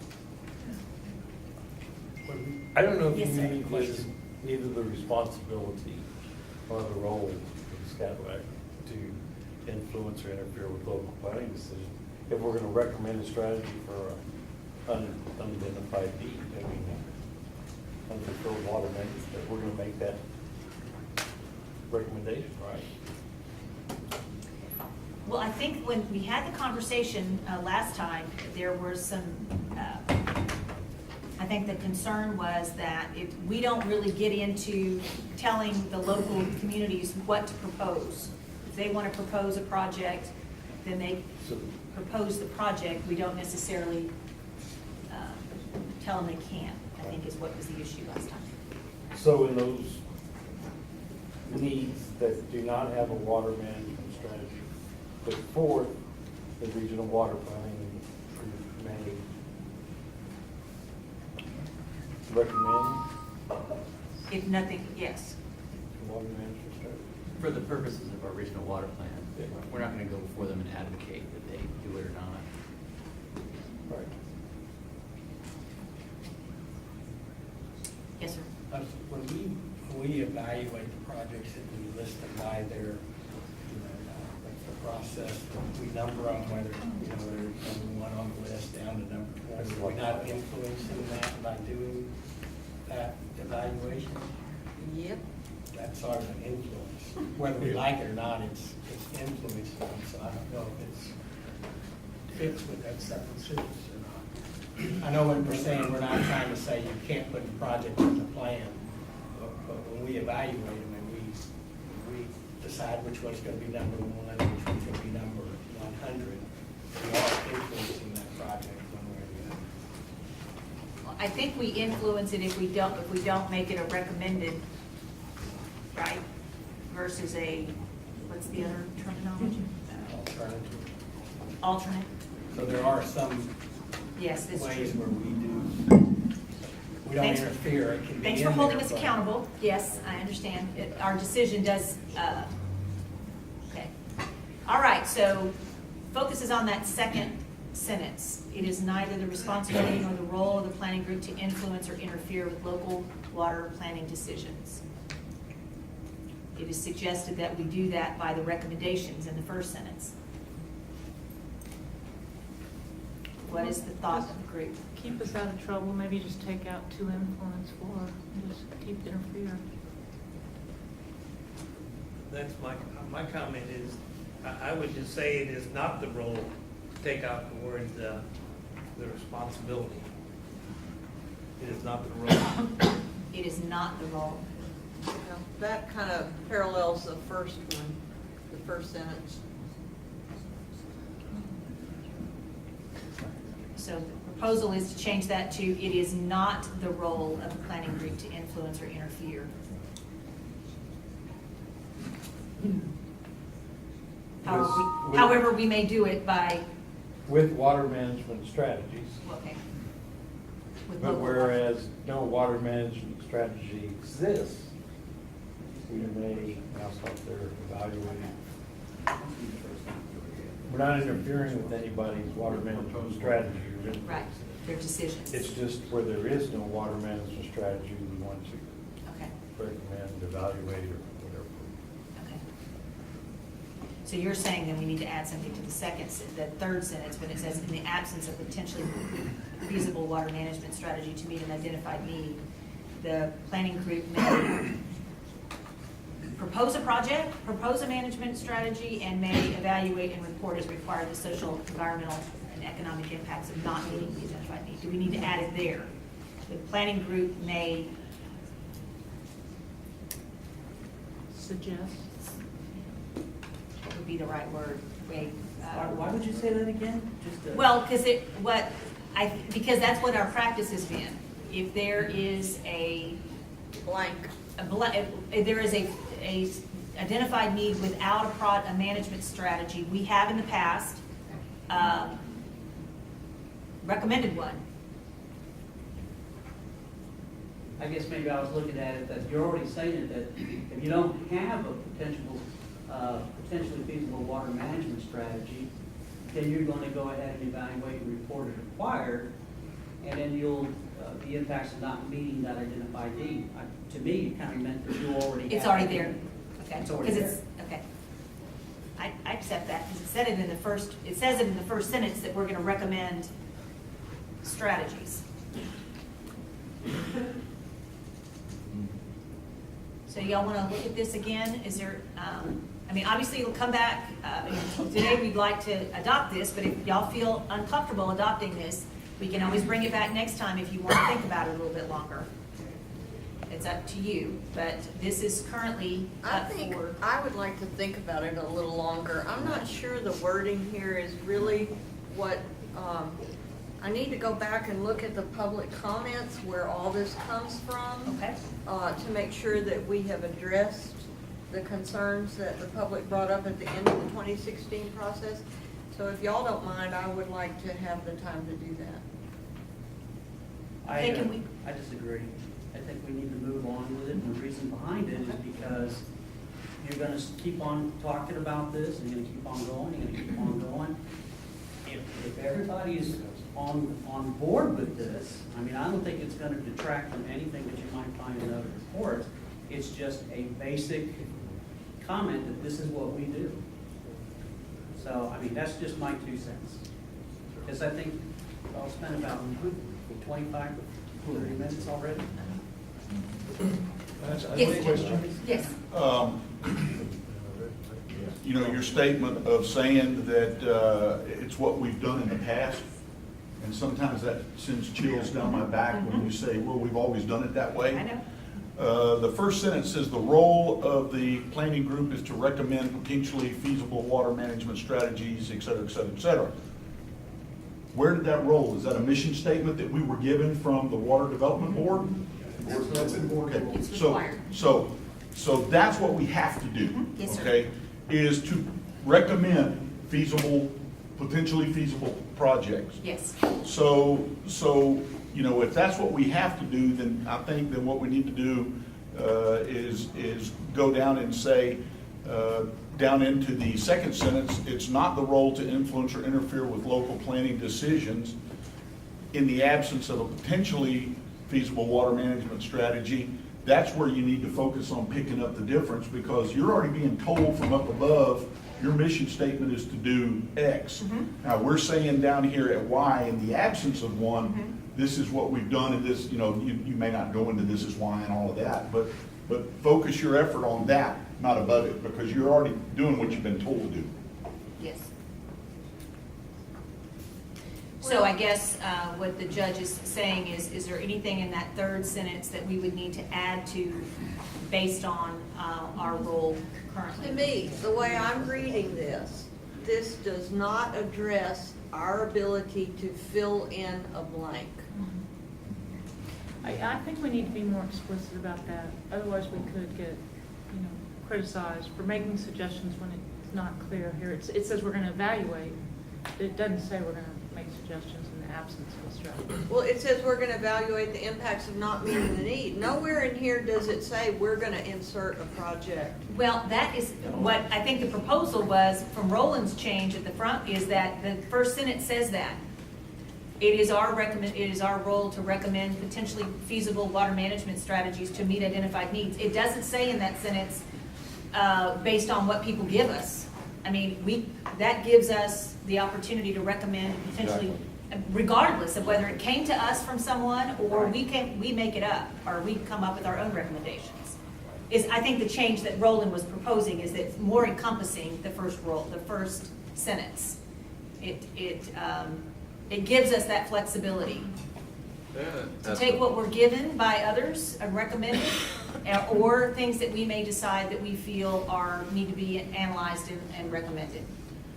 When we make these recommendations of the strategy that's developed out of this policy board and from staff, do we at least officially notify those jurisdictions? Yes. So we typically, or what we did in the last cycle, is we developed the water demand projections, developed water demand projections, population projections, and we sent out that information along with their known existing supplies to us. We solicited feedback on that. Later in the process, we sent out a second survey. It said, based on our evaluation of your existing water supplies and these water demand projections, here's the gap, the need that needs to be met, and this is how we are proposing to do so. And we asked for feedback on that. After that process, we did not solicit additional feedback because, once we either heard back yes or no, or did not hear anything back, we assumed that was a yes, we moved forward. But that action is not binding on anyone. Any time an entity could show up here and say, we don't want that. And in fact, the board rules are such that an entity has to object to a water management strategy we would propose. We don't need their consent necessarily. Consent, in this case, silence is consent, but an objection would be, if they came forward and objected to a specific water management strategy, we would then be required to say I understand. I wanted to clearly understand that process, and two, we have two elected officials on this policy board. Everybody around this table knows what Roland says is not binding. In the world of unicorns and rainbows that we live in, anything that's in anything like this, that might as well be happening tomorrow in lots of circumstances. So I experience it every day, and I'm sure other elected officials experience that every day. So you're out explaining to a public what this really means and how this is an exercise and all the things that everyone around this table knows. Many folks take it as imminent and something that is happening tomorrow. So I just want to make sure that we're extremely sensitive, and probably one of the most sensitive issues in politics in the state of Texas, that we're not putting in things that some jurisdictions, frankly, probably not paying close attention until they get into circumstances. Somebody pulls up the plan and says, oh, well, you're running a water line from Y to Z. If it sounds crazy to folks that don't deal with this every day, believe me, this is real, and it is a daily occurrence in Hays County. Just from experience. So just make sure we are officially notifying those jurisdictions before a mayor or a county judge wakes up one day and he has a riot or she has a riot because somebody brings the plan that's coming through somebody's farm or ranch. So, Will, are you arguing that we need to clarify that when there is no strategy, that we create one or include one and make that clear here, or are you saying stay away from it? I understand the law and what we're required to do from the Water Development Board, that you need to fill in that gap of the puzzle, right? So all I'm saying is, let's just do everything we can. We all understand a lot of these are very small rural jurisdictions. Got a lot on their plate as it is. Lots of times these regional types of issues don't necessarily come up on their radar. Let's just make sure that we do everything we can, and if we do put, to meet the requirement of law, we put in whatever we put in, let's certainly make sure that is sent certified to that county, that district, that municipality, because With a little So letter, do we- Will, that says. So can we are clarify required that by? Yes, ma'am. After Yes, the ma'am. first sentence, including some statement there that says to the public, when something is not available, we put something in, and then we go on with the rest of it saying, but it is noted that we are not an entity that influences or interferes, and then we're talking about, in the absence of that strategy, we will evaluate. I disagree. Why don't you just say, change the, in the absence of, why don't you say, in the absence of a planning group recommended water management strategy? That way, in other words, we're saying in the first sentence, we're gonna recommend strategies to meet needs. If there's an absence of the planning group's recommended strategy, then, we'll do what it says there. We will evaluate required of what not meeting that need.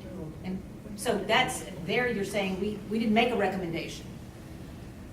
Whether I mean, that's a way to solve it. I'm just recommending that.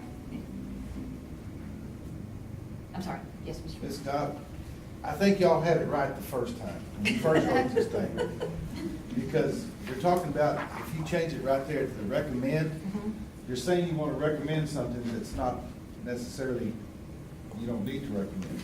But to ensure water needs are met, identified potentially feasible water management strategies, period. It is neither the responsibility nor the role of the group to interfere. But however, in the absence of a potentially feasible water management strategy to, that we can meet, that we will recommend, the group will recommend. Because why recommend something in the first place that you're supposed to be doing?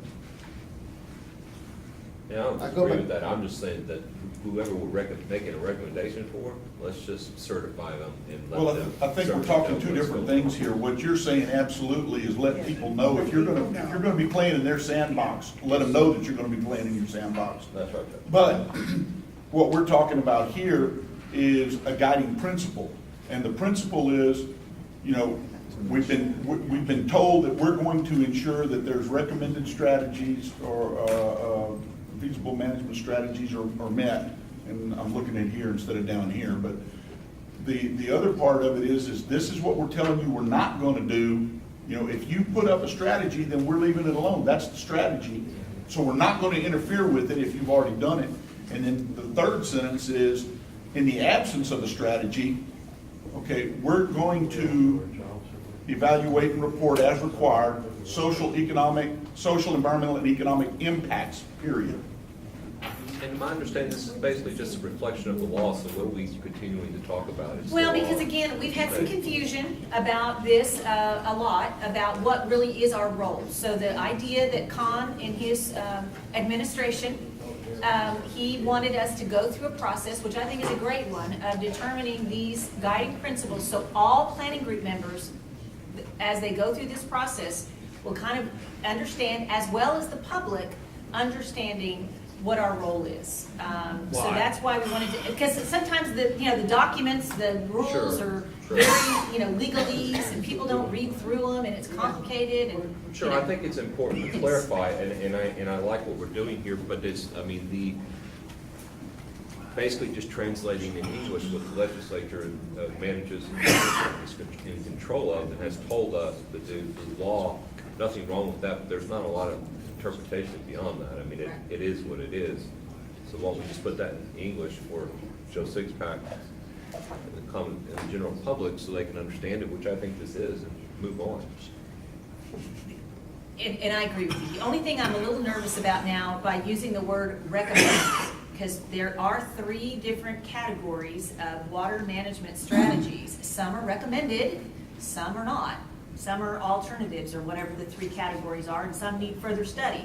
If you fall in the recommended category, you are actually go through the evaluation process and all that. I mean, I'm looking over there for clarification from my technical team. The word recommended has a different connotation in the Water Development Board planning horizon than a small lowercase recommend as a verb. So your original language is better? Yes, yes, that's what we're saying. I'm just worried about using the word recommend because they're all not necessarily in that category, right? There are two steps in the process. You identify and evaluate all potentially feasible strategies. And then the second step is that you recommend certain ones in your plan. Right. You have to pick from those which ones you want to recommend to meet those identified needs. You will evaluate more strategies than you recommend. So they are, the recommended strategies is a subset of all of the potentially feasible water management strategies. Right. But I mean, we do put in the plan that some that meet, I guess the question would be, has there been a case where in the recommended, there may be a need that is not met, but is maybe met in the alternative strategy, in the second tier? No, I mean, We have to meet it all in the that's recommended? not a met need then. Okay, so you have to meet it in the recommended. Okay. One last clarification. Can a plan be submitted by a regional planning group that has a need that is not met? Yes. Okay. Three things we have. The rules address. We have to identify them, we have to recommend some, and if we can't, we must identify the shortfall. And you have to explain why you didn't meet those. Expand on the why, but identify and report on. Which is what we do with agriculture and irrigation every time. So if you're proposing a change, do you want to say identify and recommend? Select from the to the period. I'm sorry. Yeah, I would think that first sentence could probably, in my opinion, be revised to address the three mandatory duties of this group, which is to identify potentially feasible water management strategies, to identify a list of recommended potentially feasible water management strategies, and in the absence of a recommended feasible water management strategy for an identified need, identify and evaluate the impact of not meeting Your your needs. first sentence that you have originally written here tells you what you got to do. Okay, so It doesn't include if we can't identify a strategy. That comes later on. Your first sentence tells you what your mission is. Your mission is to ensure the water needs are met with identified potentially feasible water strategies. That's what your job is. Now, after that is where you go in and you say, we're not going to interfere with one if it's coming up from the grassroots level. Only in the absence of a strategy is it our job to pick, evaluate, and recommend a strategy to go forward. You see what I'm Or saying? identify no strategy. Yeah. okay, so the proposal is to go back to the initial sentence that was in your packet. The role of the planning group is to ensure water needs are met with identified potentially feasible water management strategies. That then, in that sentence, we're stating that we can make them up, we can take what we get, whatever. I mean, that is open to, we just have to make sure the needs are met. That's correct. That's what your job is to do. So would we like to go back to the sentence as it was written?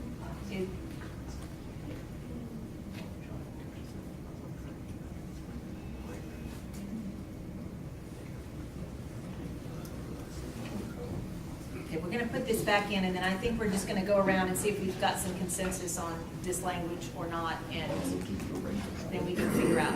It's just a guidance, but it's not like. Yes. I'm sorry. I didn't sign it till Instead of a role may not be strong, just a role and requirement. That includes to ensure. So, all right, so Gary is suggesting that maybe in the first sentence, we could say it is the role and requirement of the planning group to ensure. I still got voting slips. See, okay, the role and requirement of the planning group is to ensure water needs are met with identified potentially feasible water management strategies to meet identified needs.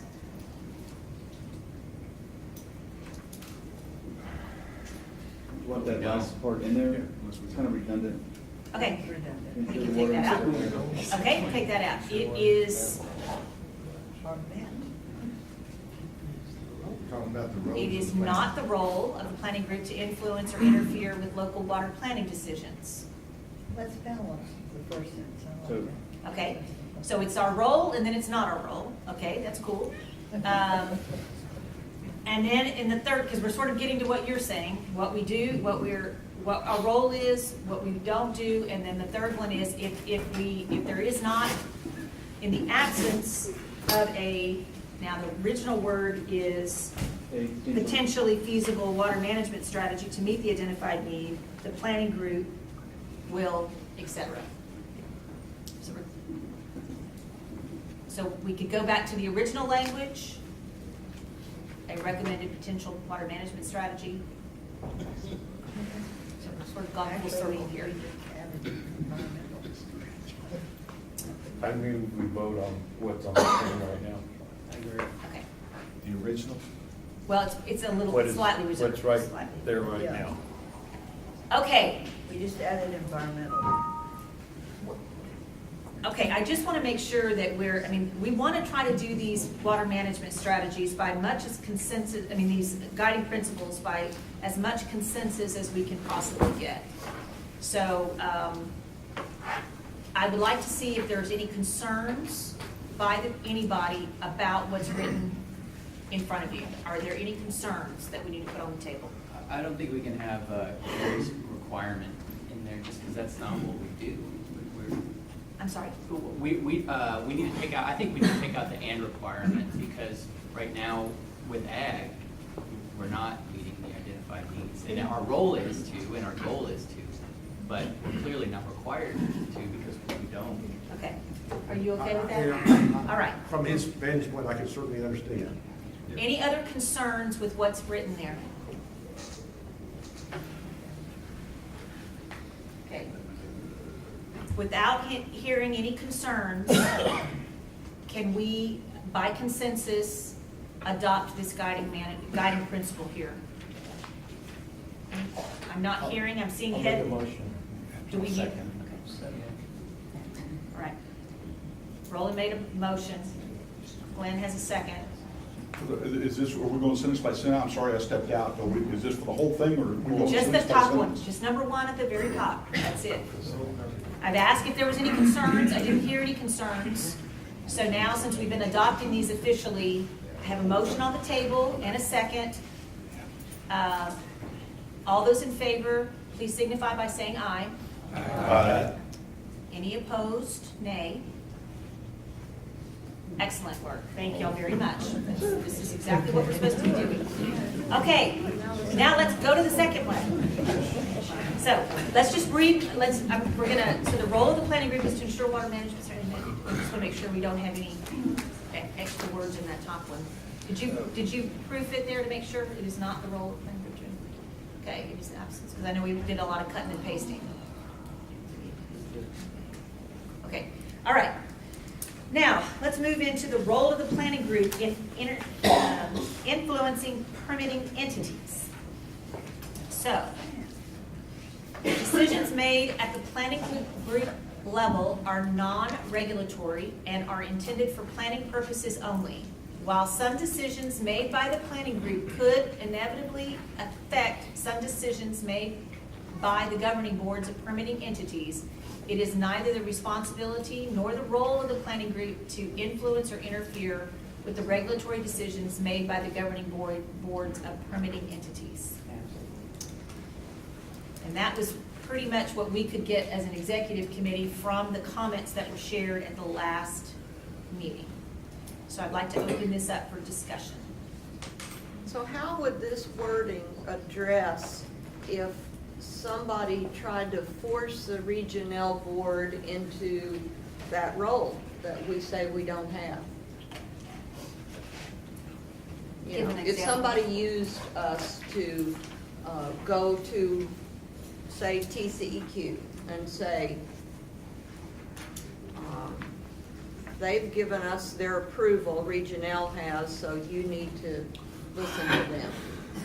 So what would we do? Would we submit this guiding principle that we have developed and say, we're not, that's not our role? That's exactly. There's no authority to do That's that. the reason this is. That's right. Yeah. I'm sorry, Con, what are you saying? I didn't mean to interrupt. No, go ahead, go ahead.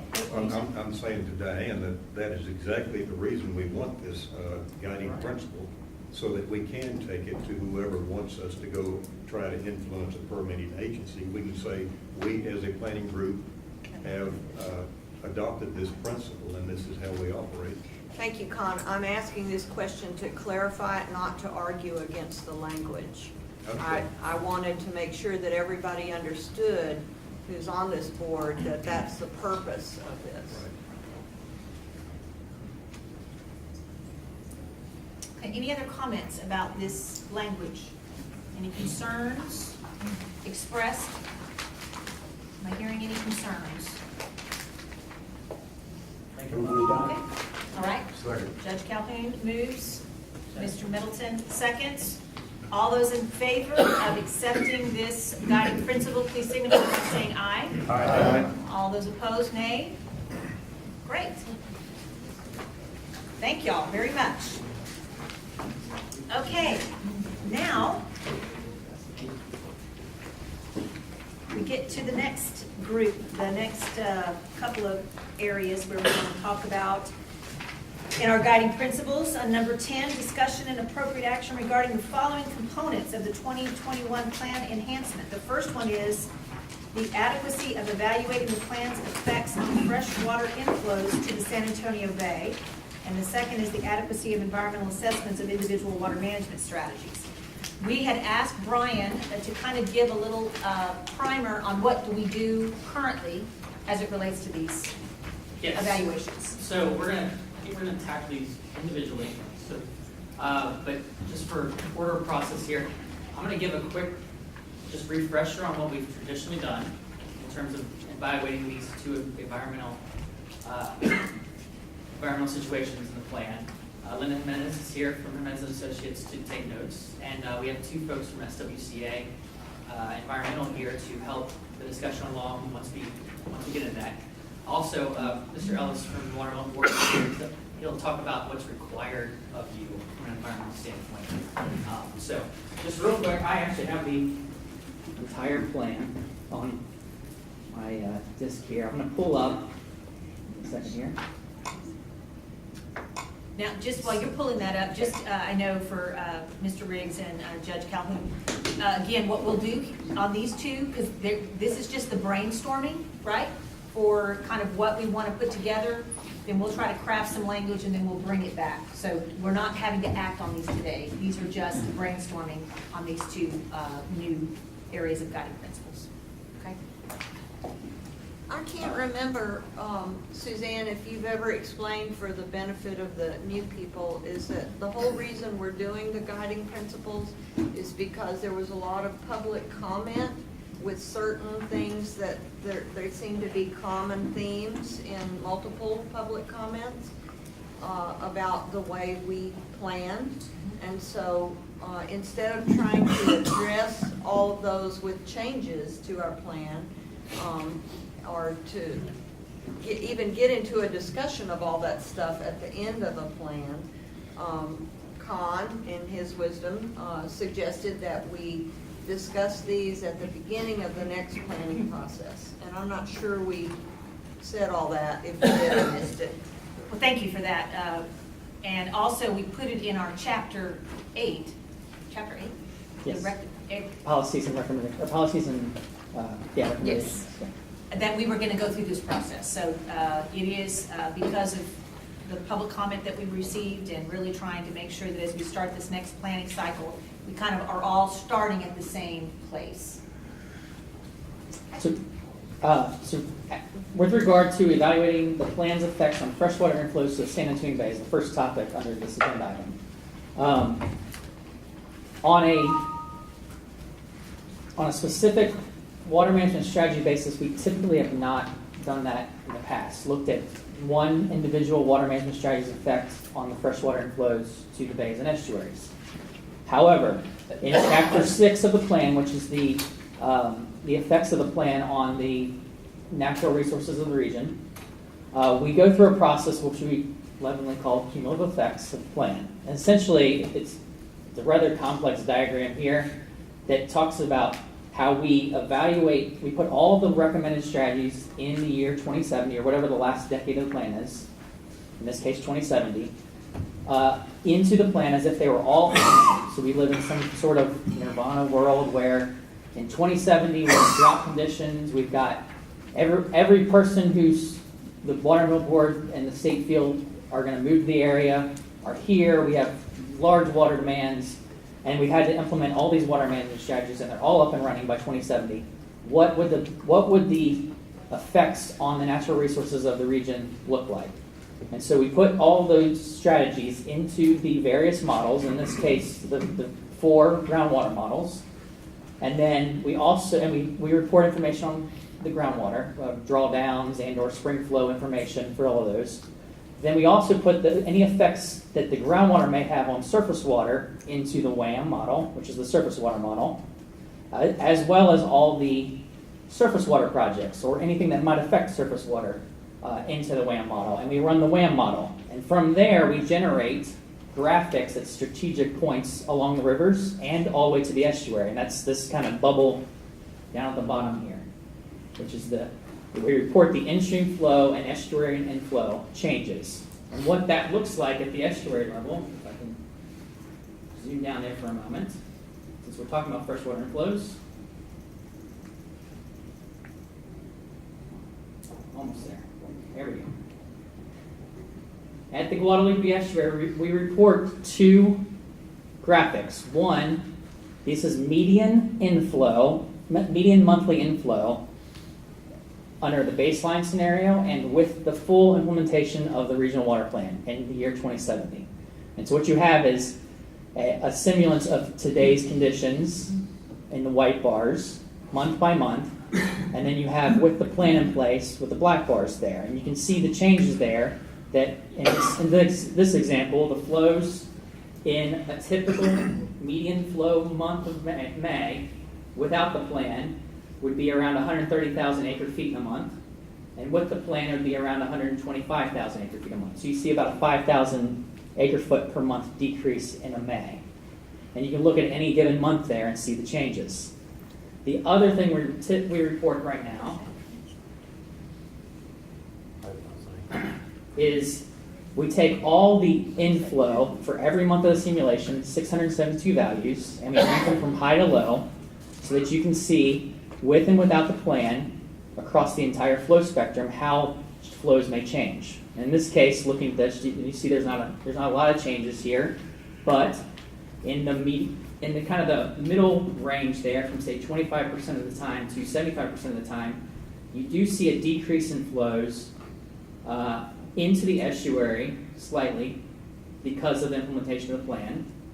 At the low flow period, you see either no change or perhaps even slightly a bump in change, increase in flow there. And at the very extreme, when there was no flow already going to the estuary, there's additionally still no flow going to the estuary. All this has the strategies as they are recommended in the plan, and for those that are new surface water permits have environmental flow criteria put upon them, environmental flow standards put upon them as well.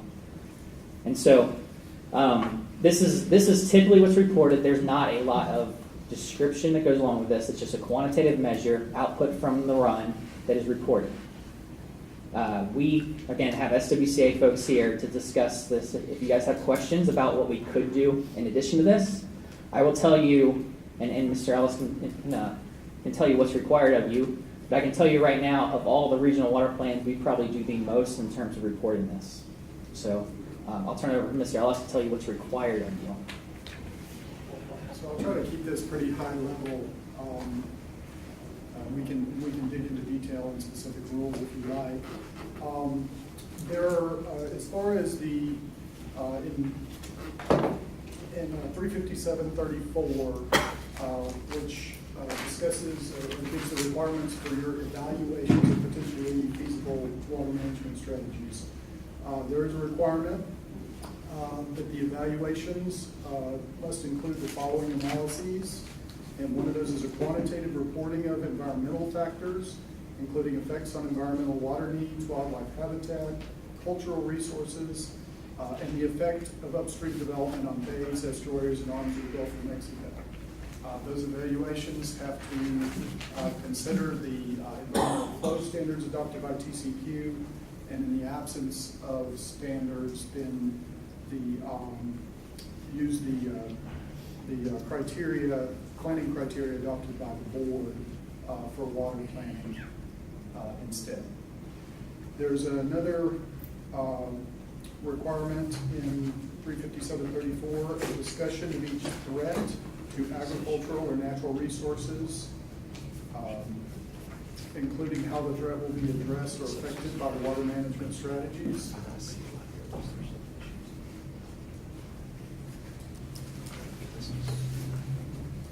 And that one we do touch upon in each individual water management strategy. So in 35735, where you recommend strategies, those strategies, so let me read for context here. The planning group shall recommend specific strategies based on the identification, analysis, and comparison of strategies by the planning group.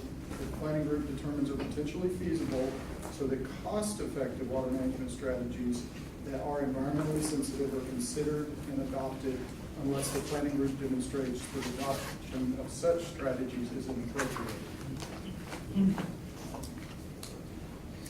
And again, in 35735 on recommended strategies, strategies shall be selected by the planning group so that cost-effective strategies which are consistent with long-term protection of the state's water resources, ag resources, and natural resources are evaluated. Those are the 357, 34, and 35, which those parts of the rules outline your duties in evaluating and recommending strategies.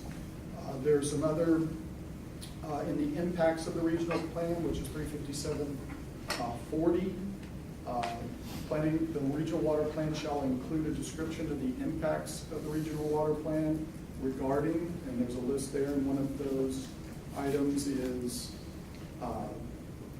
impacts on other water resources, including other water management strategies and groundwater and surface water relationships, and also threats to ag and natural resources. So those both refer back to 35734, the requirements that I mentioned. Then 35741 and this is a kind of another high level. Planning group shall describe how plans are consistent with long-term protection of the state's water resources, ag resources, and natural resources as embodied in the guidance principles in 358.3. So it refers to the guidance principles, and there are 5 guidance principles that specifically discuss in kind of environmental review for the planning groups. So regional water plans shall provide for the orderly development, management, and conservation of water resources and preparation for and response to drought conditions so that sufficient water will be available at a reasonable cost to satisfy a reasonable projected use of water to ensure public health, safety, and welfare, further economic development, and protect the ag and natural resources of the affected regional waterfront areas in the state. Another guidance principle in the rules, consideration of all water management strategies that the regional water plan determines to be potentially feasible to meet future water needs, which are consistent with long-term protection of the state's natural resources. Suzanne, would you define what baseline is? What's the definition of baseline up there? So yeah, that's a good good suggestion for everyone who's new and for those of you who have been around and perhaps forgot. Baseline here is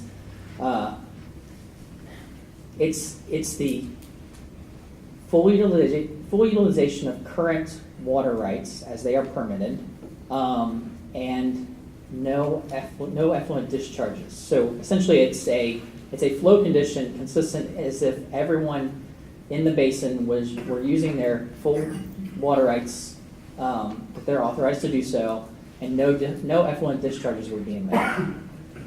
So that's the baseline here. Now, granted, today's current conditions, there are effluent discharges occurring up and down the basin, and not everyone and most folks are not fully utilizing their existing water rights. And with average rainfall, an average. This is 56 years worth of data, so it includes drought years, average years, full wet years. So it's the full range of rainfall.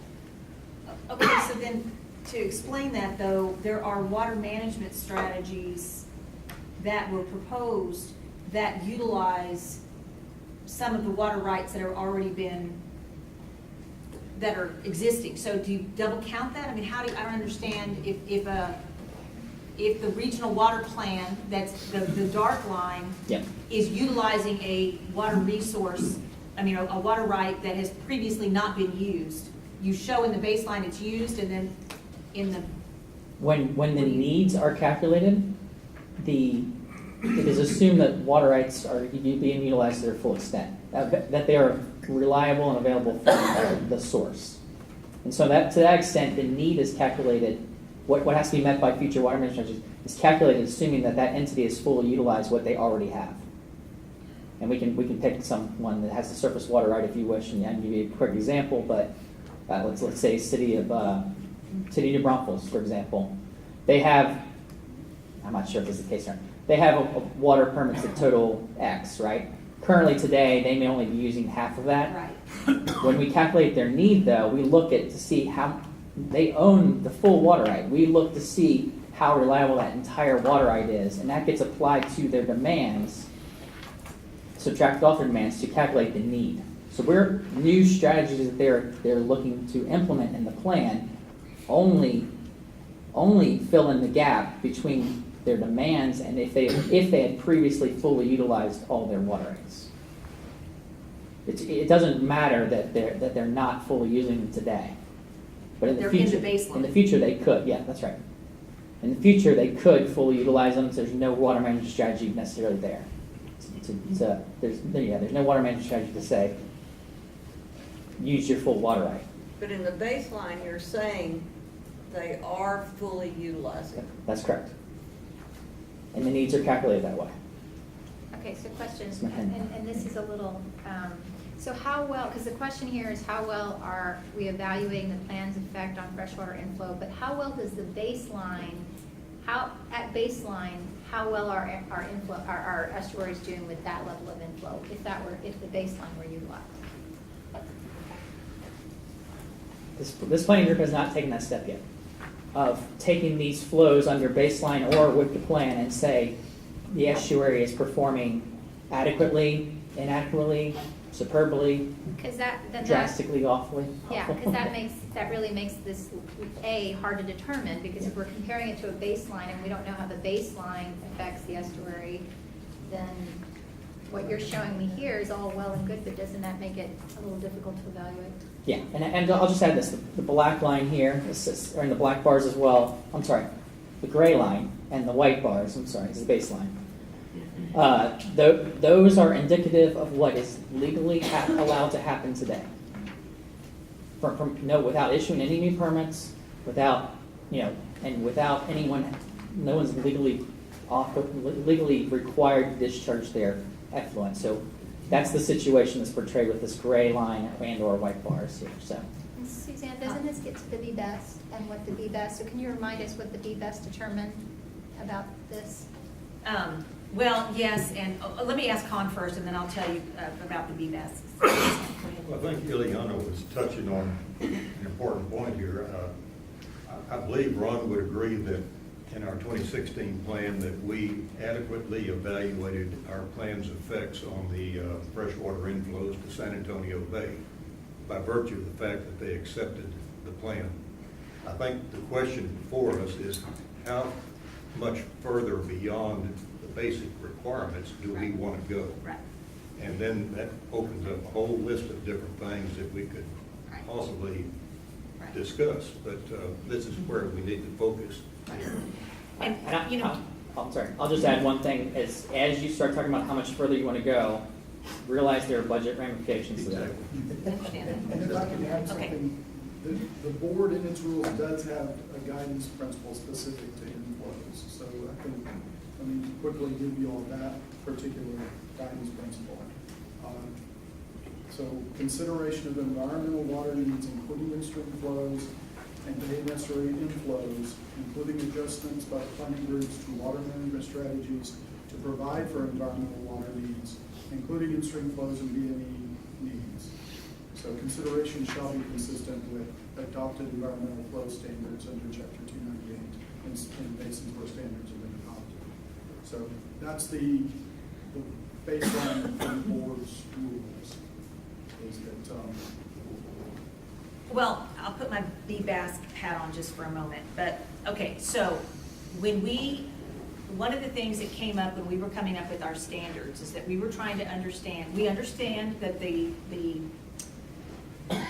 new environmental flows requirements do not apply to senior water rights. We understood it was going forward, but I guess what the group was trying to understand is what's going on, what does the Bay need, and then what's the impact of new water management strategies as they're being developed. And I think that where we struggled was, it's really, we've got some standards that have now been set, but we really don't know, I mean, this evaluation really doesn't show us cumulatively how that's changing. In other words, if there's a seasonal demand or seasonal requirement in the Bay, this doesn't necessarily tell us whether we're meeting it, going further from meeting it, or anything like that. You see, we haven't compared this to those standards now that have been created. And that's a good point. This group could choose to take this a step further and say, from the indicator species that were selected by the VBASC, and those set of 3 or 4 month flow seasons, how does the baseline versus water plan perform for those 3 areas? Now, some outside groups have done that. Yes. I believe NWF has done some of that work before, and they may continue to do that in the future. So from that standpoint, if they do, we could certainly put that in as an appendix or incorporate that information. You could also ask us to do that from a standpoint, and there's a flow calculator essentially that does that for you that TCQ has available. So that is something that can be done relatively easily. I'll warn you that because this is the cumulative effects of all projects, and all projects are not just new surface water appropriations, the effects you may see between the baseline and with the regional water plan there on those 2 flow seasons are going to be indicative of all of the projects, the groundwater projects, the reuse projects. Let's see what I'm trying to think of. Yeah, that's essentially it. I guess other projects outside of just new surface water appropriations, where those BBASC environmental flow standards that TCU has only apply to those surface water permits. Well, and where it gets confusing again is the fact that there's 2 different WAM models. This one doesn't use return flows, correct?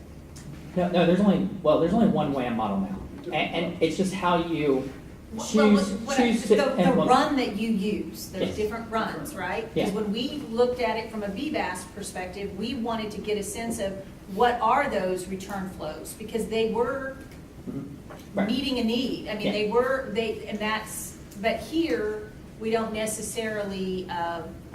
This model does not reflect that. So, because what we tried to do in the VBASC is sometimes water supply that a groundwater project that now becomes a used it's now water that will be used and then discharged. It actually, in some cases, can increase the flow because it went from groundwater that was not available to meet these needs to now it is. Yes. I know it gets very confusing. So, And so there was some positive that we were seeing with some of that, changing something from a groundwater-based project to a now used and then discharged. Yeah. So it's not really as apples to apples as we'd like it to be. And so I guess then it begs the question again, I understand we use a baseline here, but should we not, for awareness purposes, be using something else that better indicates how the plan is affecting the estuary, not based on water rights, even though that's the reality? To truly, because it's almost misleading to say that this is, because to me, looking at this, if I didn't understand the baseline, I'd be saying, well, then I guess we're doing fairly okay. But shouldn't we be comparing it to something that truly reflects the plan's impact on the estuary, even if it's just an awareness piece? Yeah, there. You could put a current conditions type Yes. line on here as well, or bar in here. And in the past, I think in the 2006 plan, NWF sponsored that work to actually have the two lines you have here, but then also a current condition and a naturalized flow condition as well. Because getting back to what we were talking about before, we're not trying to influence. I just think people need to have all the information available to them as we present the project. Art, you had a comment? Yes, Brian, go back to your slide with all of the models, et cetera. Yeah. And looking at development of the 2021 plan here, the Gulf Coast GAM is currently under revision. And based on some new information that we're generating in GMA 15, there's a potential for a significant change in groundwater model. Also, it's going to affect the WAM because of the influence of the aquifer on the stream flow. So what's the timeline in terms of meshing in with the new data that is yet to come? And I don't know what the groundwater model is supposed to, the new one's supposed to have been out here, I think in 2016, but I don't know if that's what the current time is, and are we going to have the benefit of updated information in this development? We should. So this whole process, everything you see here and everything, the graphics I've shown you before here, this all gets done very late in the process. Actually, it happens typically after our February meeting and prior to the issuance of the IPP in that last year of the cycle. So in this case, we'd be talking about 2020. So typically, sometime in January, February, March of 2020, we will be going through this process of making this model run, generating that information, and we typically have one more meeting before May 1st for the IPP to be put out there, which is the draft plan, initially prepared plan. It's the draft plan. So that process happens. We're looking at January through April of 2020. So we've got 3.5 years from now.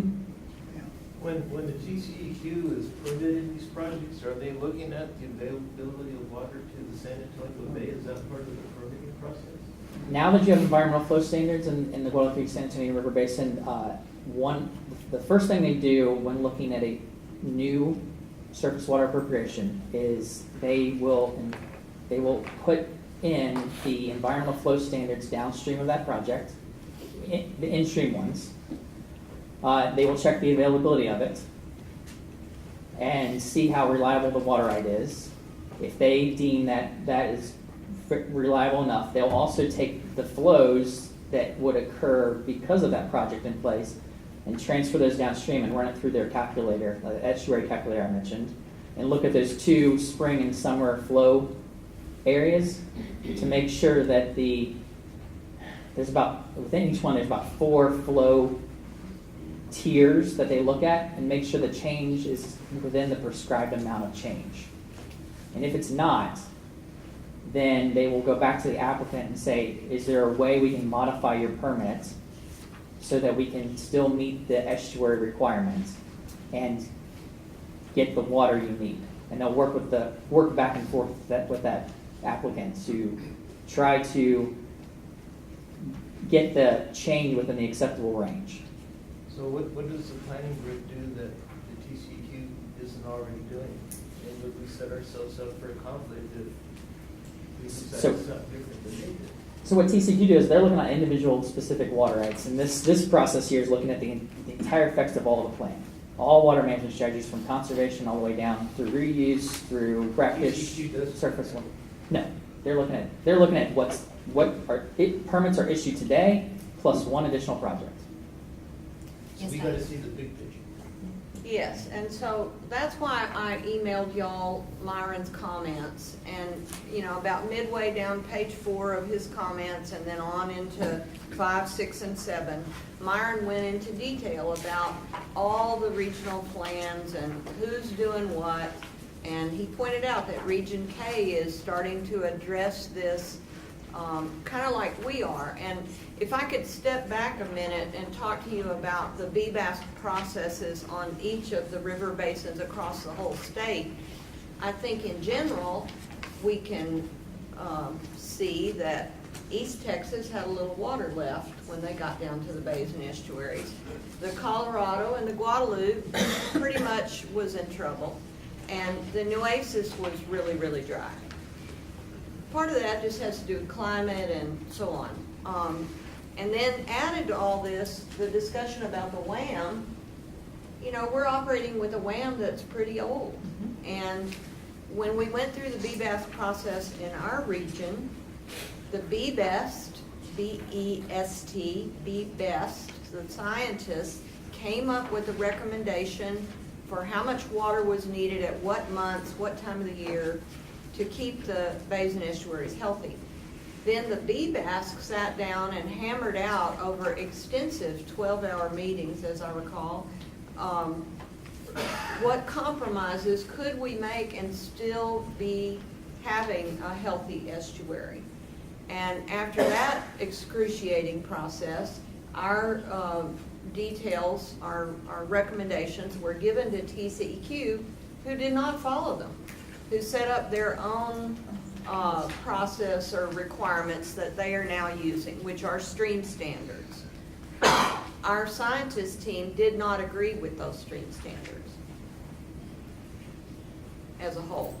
So we are now stuck in a situation here, and have been for multiple plans, though the regional plan was doing what was absolutely required by the TWDB, they're not actually doing what the water code says. And that's what Myron brought up to you at the, fairly near the top of page 5 on Myron's letter, where he said, Water Code Section 16.053 H7C establishes an explicit prerequisite for approval of regional water plans that the plan must be determined to be consistent with long-term protection of the state's natural resources.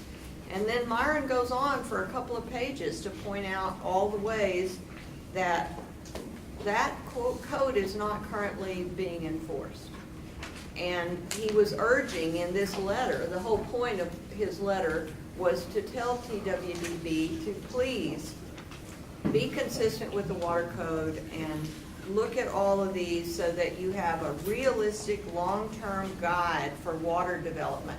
Water planning doesn't really make sense if you're not realistic about your needs of agriculture and natural resources. Those are needs that are really not being addressed according to the water code in our planning process. And so it's not like I can offer a solution today to all of these problems because they're pretty big. But what I was hoping with our guiding principles is that we would at least acknowledge that we need to compare our baseline, for instance, to reality. What does this mean to the bays and estuaries if we've already permitted that much water out? And I think all of you here are also completely understanding that now that we're taking our groundwater levels down to a lot lower levels in our water plans, our springs are no longer going to flow into the rivers that provide the surface water for people who already have water rights to that surface water.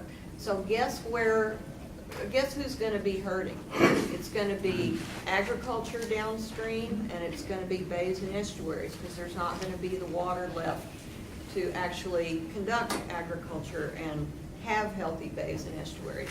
So for us as a water planning group to say, oh, our water plan is fine because we've developed a kind of a graph that makes it look really small, the difference that we've made.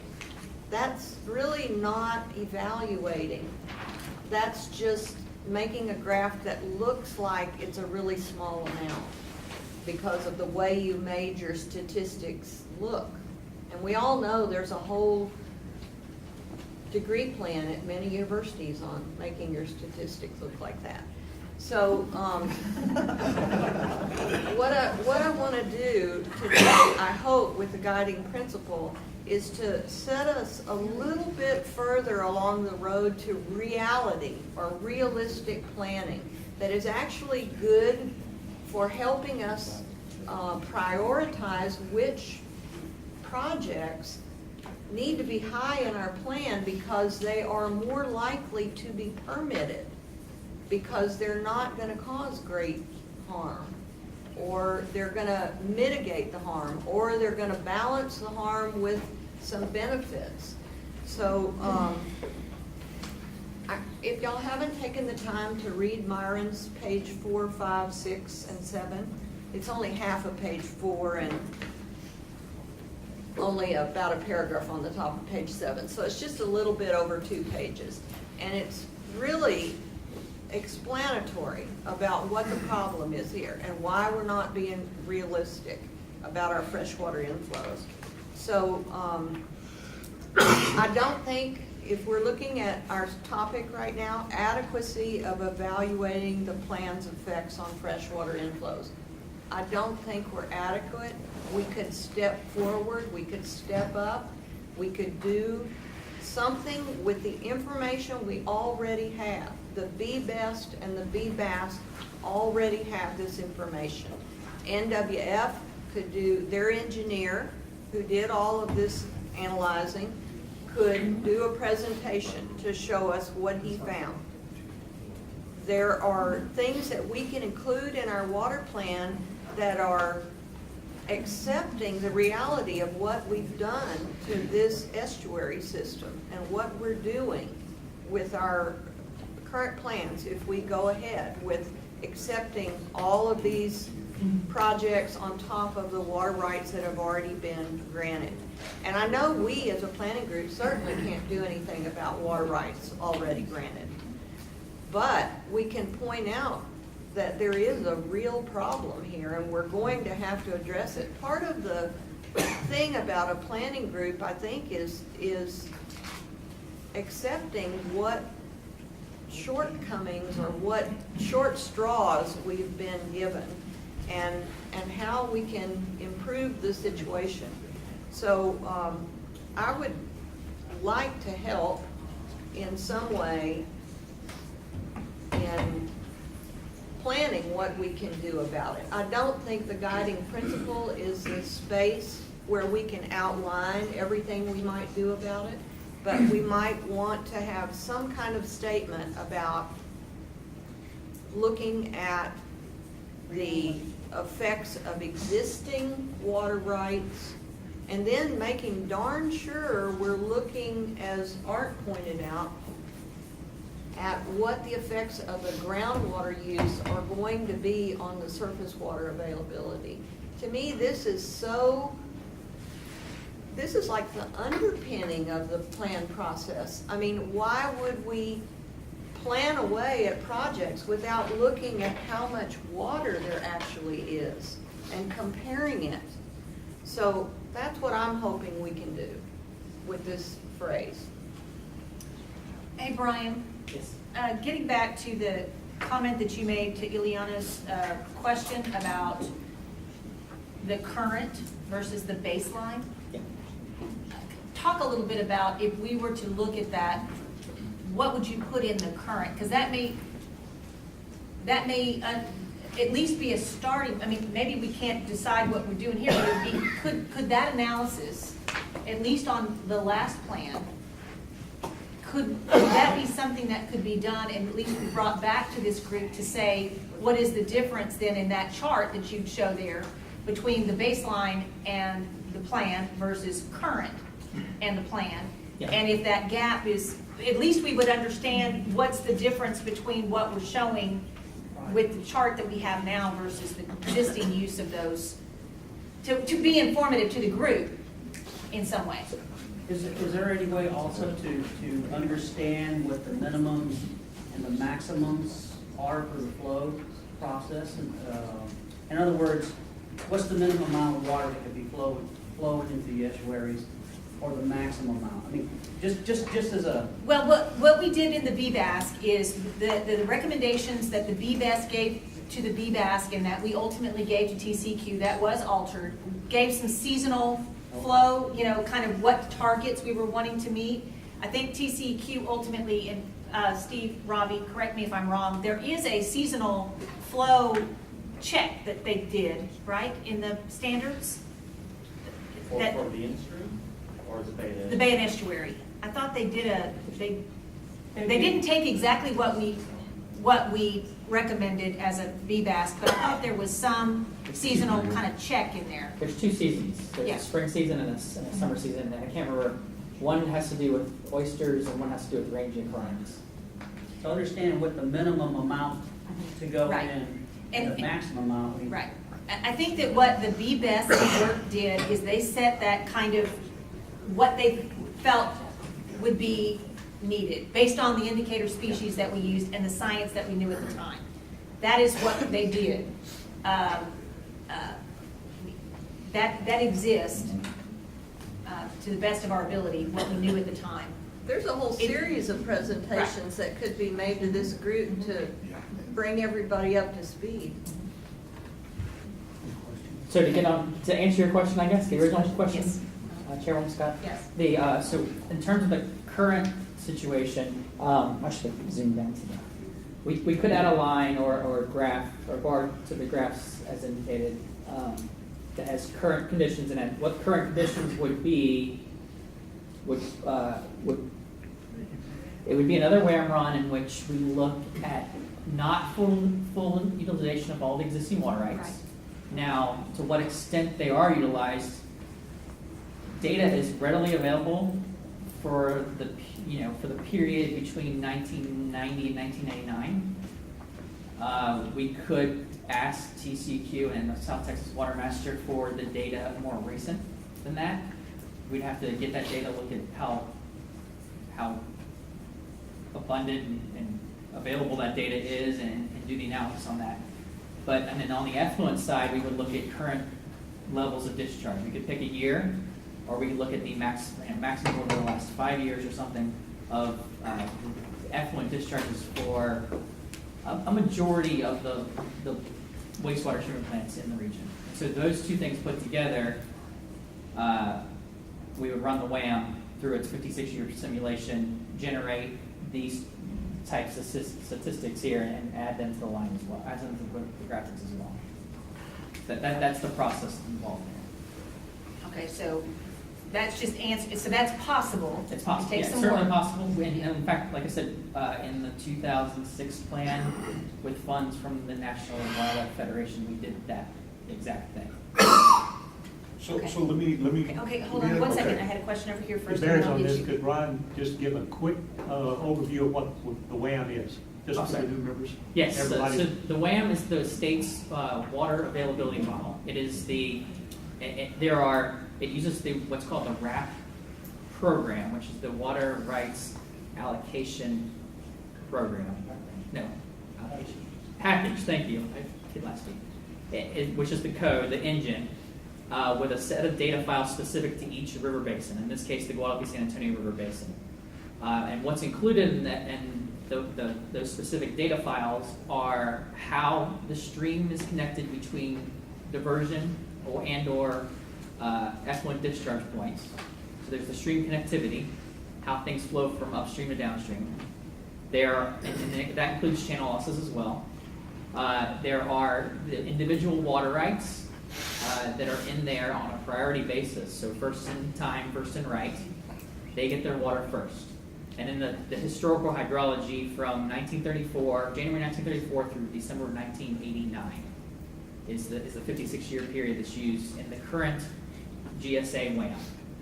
And so within each monthly time step there, marching from January 1934 through December 1989, the WAM the RAP model calculates how much water is available to each water right based on priority. So the most senior water right in the entire state of Texas happens to reside here, which is the San Juan Ditch Company here in San Antonio. So they would actually get their water first. Once they are fully satisfied for a given month, it moves to the next priority, next water right in priority, and tries to satisfy them, and it keeps marching on to figure out how reliable that water right is. And for context purposes, there are roughly about 800 or so, 800 to 900 water rights in this basin. And they cumulatively sum up to over 1.5 million acre feet, of which about 670,000 is consumptive. So there's hydropower rights that aren't consumptive, and a few other water rights, recreation water rights that aren't consumptive. In addition to looking at diversions and returns, it also accounts for storage and loss to evaporative losses off storage of reservoirs, whether it be a small reservoir or a large one like Canyon or Calaveras and Run. Is that a good explanation? Does it include the interaction between groundwater and surface water in the model? So yes and no. It does include, this WAM is specifically set up to include the interaction between the Edwards Aquifer and the Guadalupe and San Antonio rivers through spring flow discharges at Comal, Waco Springs, San Marcos Springs, San Pedro Springs, and San Antonio Springs. Those 5 points. In addition to that, though, I got to zoom back up to my other thing. When we run through this process, we look at additional groundwater, surface water interactions through the use of the Friso, Trinity, and Gulf Coast models to look at their effects of groundwater, surface water interactions across the outcrops of those aquifers. But the WAM inherently does not do that itself. Thank you. Okay. Just to make sure I understand, so the baseline is everybody at 100% using rates as far as their water rights go, but no discharge back into the stream from any sources using Goliad, the city of Goliad. You know, it's groundwater that actually goes to their citizens, but then it gets dumped, whatever's left over gets dumped back into the river. They cut that off. And so I'll clarify here. So it's the attempt of every water right to fully utilize its water right. If the water is not physically or legally available to them, they cannot divert it. So if they have a relatively low priority date or recent priority date, and someone senior needs the water first, and that water is not legally available to them, we're not taking that water out of the system. It's still left in the system. Likewise, if the river goes dry, or because of environmental flow criteria or standard, they can't legally divert below a certain level, they don't get that water as well. So they're attempting to take their full amount out. Okay. And I think from a discharge standpoint, that assumption is the reason we do no discharge is because any city has the right to directly reuse their existing wastewater treatment plant effluent. They're not legally bound to discharge it. They have permits from the state that allow them to do so, but they can do flange to flange and directly reuse that either for potable or non-potable purposes. And so from a legal standpoint, it's not required. I just want to make sure I had the definition in my head before we... There is one exception. There always is. There's two exceptions to that rule, I should say. One is that there are certain permits that have a return flow factor associated with them. So that, and a lot of times that is a industrial type water right or steam electric water right, where they're allowed to divert 10,000 acre feet, but they have to release at least 5,000 back, because that's the way the permit's set up. So they're allowed to divert 10,000, but only can consume 5,000, so the other 5,000 has to go back. The second one is the city of Victoria has a condition in their permit that says there's not a number associated with it, but any amount of water that comes to their wastewater treatment plant must be discharged. I believe that's correct, Mr. Mills, is that right? Yeah. Okay. So yeah, memory served me right. There's only 800 I have to remember. Okay, so. And our permit is a relatively new permit or a junior permit in comparison with most others. We also have restrictions based on flow as to when we can take and how much we can take. Yeah, and there are periods in typical years that we cannot take water from the river during maybe July, August, parts of September, parts of July. However, we've devised another way to put groundwater back into the river in lieu of taking the quantity of water we need to treat, and with a small penalty. With a small penalty associated with that, but so every deal stands on its own merits. Right. Okay, so But all those things, all those little quirks of all those individual water rights are accounted for in this baseline. Okay. As they're trying to fully utilize what they're authorized to do.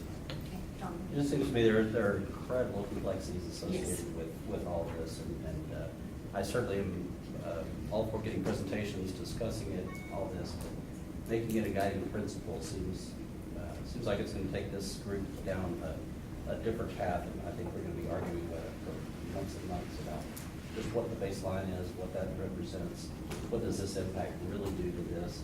So it seems I'd be a little leery of a guiding principle.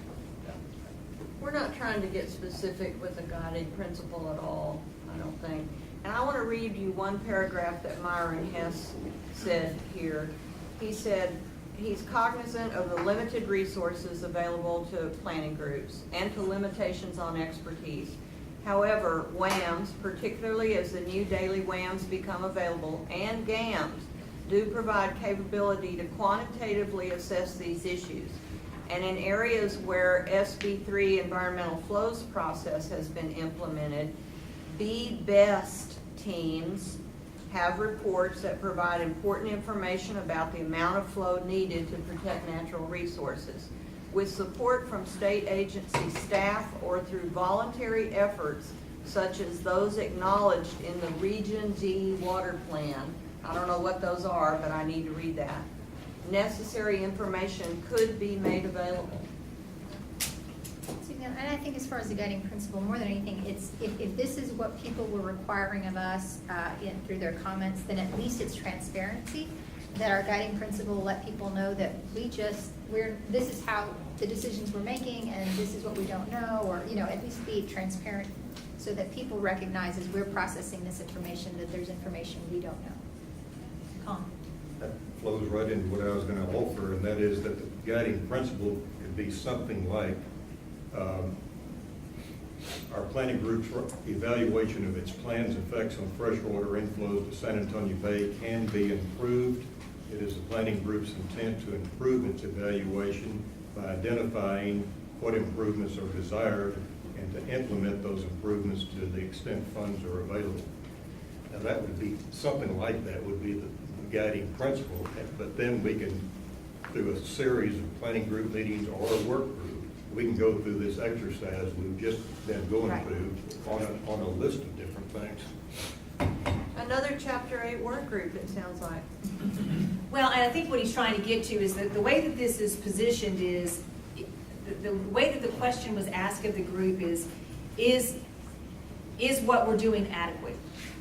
Is kind of how you left it to the group. So I mean, but I think what his proposal is that we could say something like to the effect that maybe it is what it is at this point, and maybe it needs some improvement, and that we're going to spend some time trying to do that, is what you're suggesting. Exactly. Not necessarily to solve it or to understand what it needs to be to make it more adequate, with this guiding principle, it's simply that we're committing ourselves and our resources to try to do that. Exactly. And to me, it just seems that B is the guiding principle.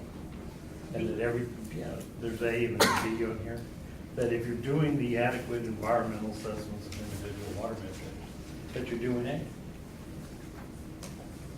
I mean, Well, the water here code we talks wander about off into the weeds. overall. You know, you've got other water resources in this region, other water user groups, and so it's so defined with A. Why don't we just make B our guiding principle and move from there? Because there has to be an overall long-term assessment of the overall plan. That's what the actual wording in the rules and the water code is. So if we're doing B, we're doing that. Or are we?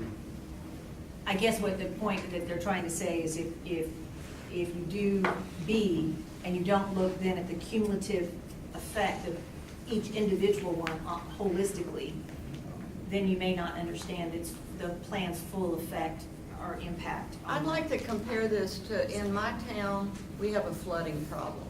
And for many, like 150 years, we've looked at every little building and whether or not it affected flooding or not.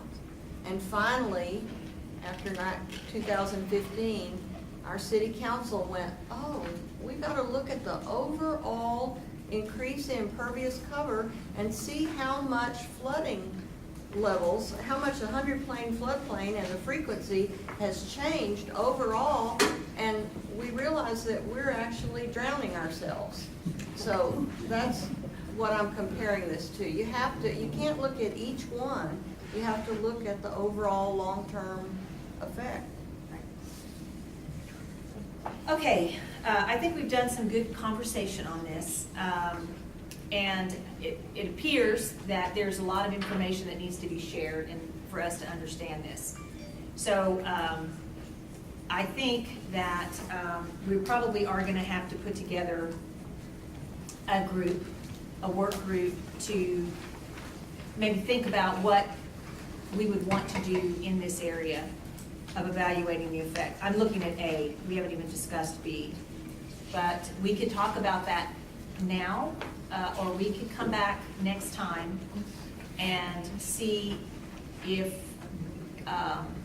the group would be interested in putting together a work group on working on this. The one thing I would like to see from Brian and his team is some suggested areas where we could look at, where and what that would take. Because I think that we've got to stay in some sort of box here a little bit to give some guidance to whatever work group would put together.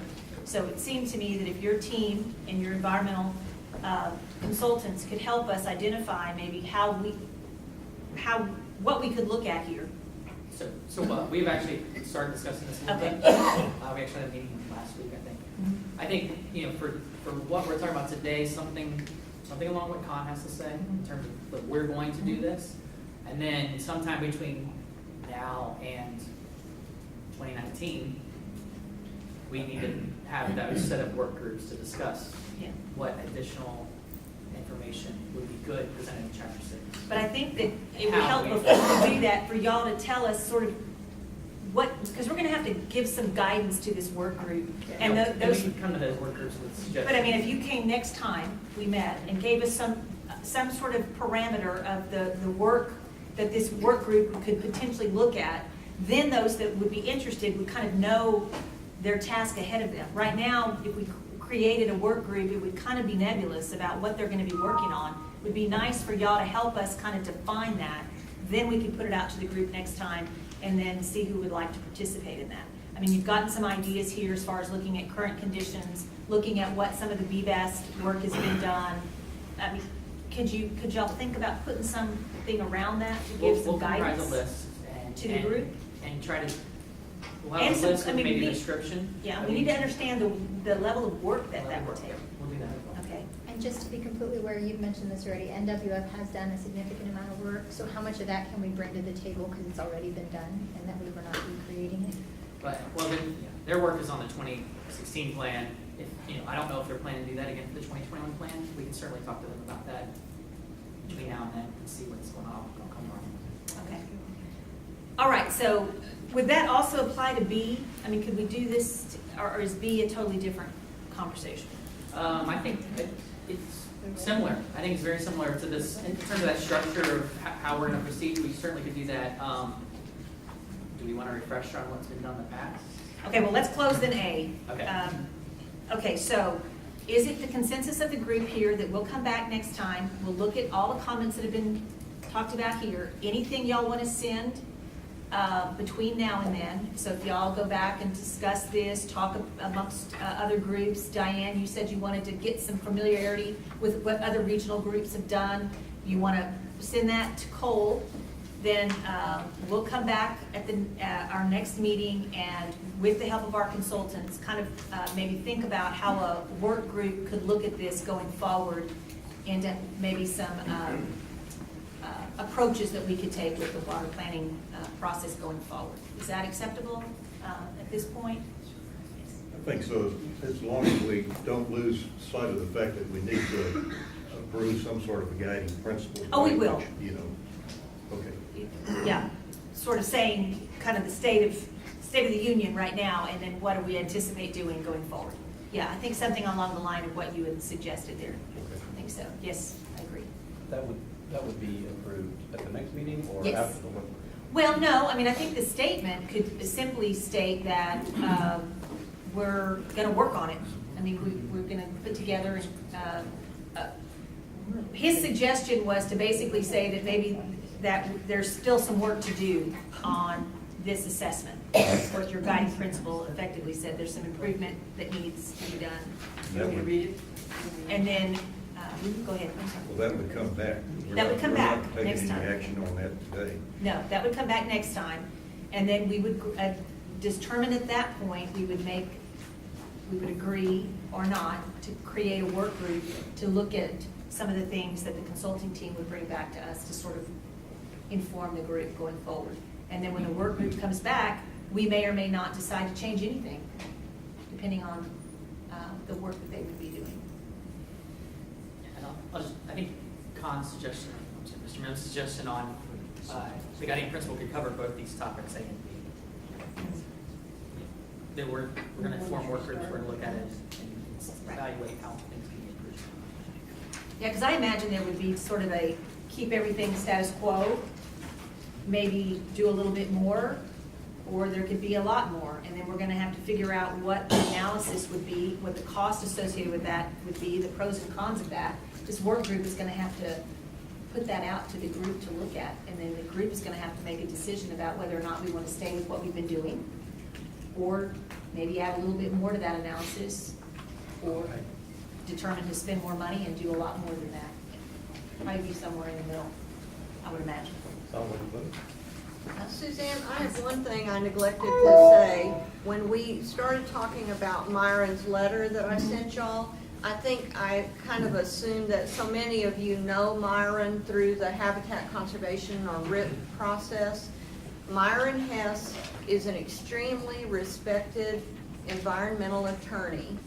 He was in private practice. He worked for many years, I forget, over a decade, I think, for Texas Parks and Wildlife as an attorney.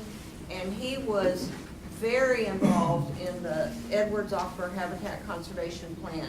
His legal skills and writing skills were used a lot in drawing up the agreements and putting together consensus decisions in work groups.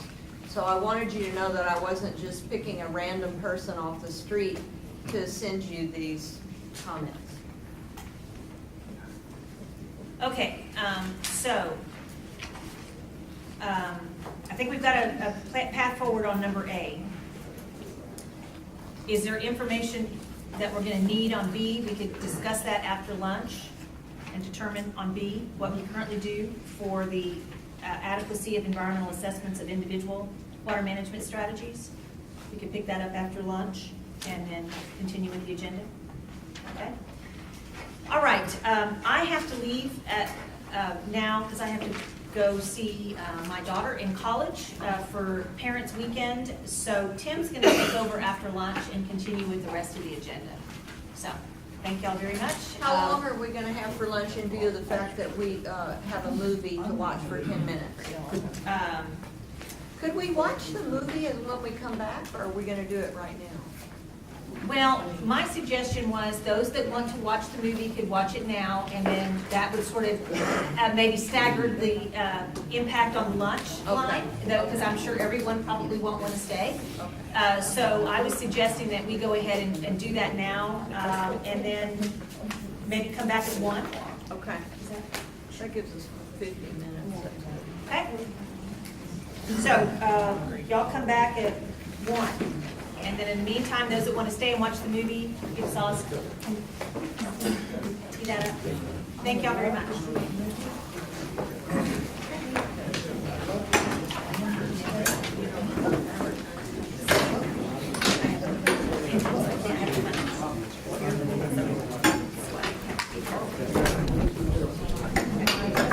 Hopefully it is briefer than the previous discussion, but we'll give it adequate time. Actually, before I ask Mr. Perkins to speak about what this group has done before, I'd like to ask the Water Development Board representative to explain to us. Let's start with what's required, and then, if we can, let's move on to what our past practices have been in terms of development of plans. And then we'll open it for discussion. When I went over the rules before the previous discussion, I kind of covered everything because they're really intertwined, but there's a couple of key things that are part of the evaluation of water management strategies. In 35734, the plan must include a quantitative reporting of environmental factors, including effects on environmental water needs, wildlife habitat, cultural resources, and the effect of upstream development on bays, estuaries, and the arms of the Gulf of Mexico. And additionally, a discussion of each threat to agricultural or natural resources and how the threat will be addressed or affected by the water management strategy. So then when naming or selecting recommending strategies, essentially the strategies that are selected should be environmentally sensitive, and unless the planning group demonstrates that adoption of an environmentally sensitive strategy is not appropriate. And then strategies should be consistent with the long-term protection of the state's water resources and natural resources. So those are the specific kind of requirements regarding evaluation of water management strategies. And those were the requirements that are in effect today. We're, with the adoption of the last plan, so much like our previous discussion, the acceptance of our previous plan suggests at least that we satisfy those requirements, correct? Yes. Okay. Or that maybe TWDB isn't being real strict about it? Well, when the board adopts the plan, essentially they legally, endorse the fact that the requirements. So I just want to make sure I heard this right. Strategies selected should be environmentally sensitive? Is that what it said? Yeah, let me give you the entire context there. So planning groups shall recommend specific strategies based on the identification, analysis, and comparison of strategies by the planning group that the planning group determines are potentially feasible, so that the cost-effective strategies that are environmentally sensitive are considered and adopted unless the planning group demonstrates that adoption of such strategy is inappropriate. Thank you. You're welcome. Mr. Perkins, would you give us a review of what we've done in the past? Yeah.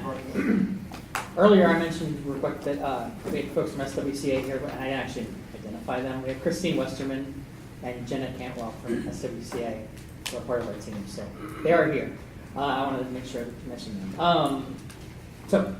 Especially for like the new members, I want to just walk through what a typical water management strategy write-up looks like, and then when we get to the environmental section, we'll zoom in on that specifically. But in general,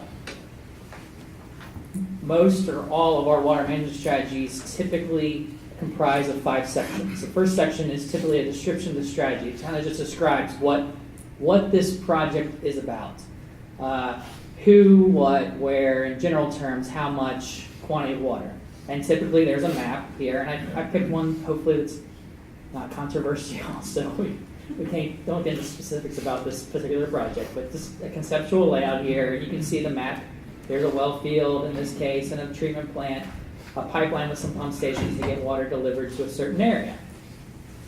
So that's kind of the first major section of any water management strategy write-up. And for every water management strategy that the planning group spends money to evaluate gets a write-up. Whether it's recommended, alternative, or just needs further study, there is always a write-up in the plan about it. And we generally put that in volume 2. It's there for reference. The second section usually talks about the available yield or the firm supply of the water from the project. And what's included here varies from degree to degree, from project to project, in varying degrees, and what's done. In the surface water side, usually it's a WHAM model that's done to do that. On a groundwater side, it talks about the MAG and how much it fits, or how it fits within the MAG, the model of available groundwater numbers that's provided by the groundwater management areas in the state of Texas. Reuse, we'll talk about water that's available from wastewater treatment plants. So each one of these has a kind of an available yield, but it changes depending on the type of project, what's described in here. The third section, and what we're here to talk about today, is the environmental issues. I'm going to skip it real quick just to tell you about the other two real quick. The fourth section talks about engineering costing. This is where that map and all the facilities labeled on that get costed out and talked about how sizes are picked for pipelines, pump stations, and what it's going to cost in the end. And usually a table is included here as well, itemized the cost of facilities, total for the project, when you add in studies and mitigation, environmental work to be done, land acquisition, etc., annual type numbers in terms of debt service, and then O&M and energy costs, and we get down to a project yield and a cost per acre foot.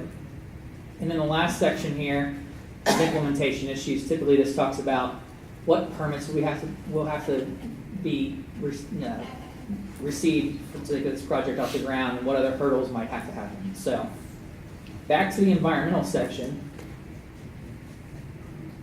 See a big table in front of me.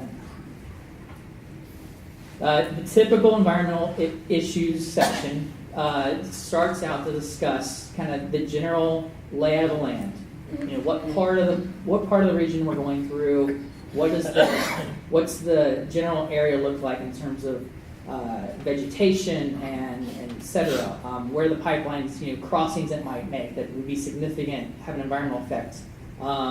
If it's drawing water from the surface, that diversion point, it might talk about that specific diversion point and how flow reduction in that immediate area might affect things. It then goes on and starts talking about the vegetation, and then really gets into the bulk of this, I'd say, is this table associated with this. Talks about this federal and state listed species, and that to be threatened and or endangered species as they're listed. And so there's a write-up that complements the table, and that table looks a lot like this. It's actually, we've in the past at least broken it out, so it talks about the common name of the animal, the scientific name, the impact value, and for something to keep in mind for you is that the pipeline route we specify is illustrative in purpose. We're trying to illustrate potentially what the cost is to get water from point A to point B, and the most, a reasonable route to do it. It doesn't mean that pipeline is going right there.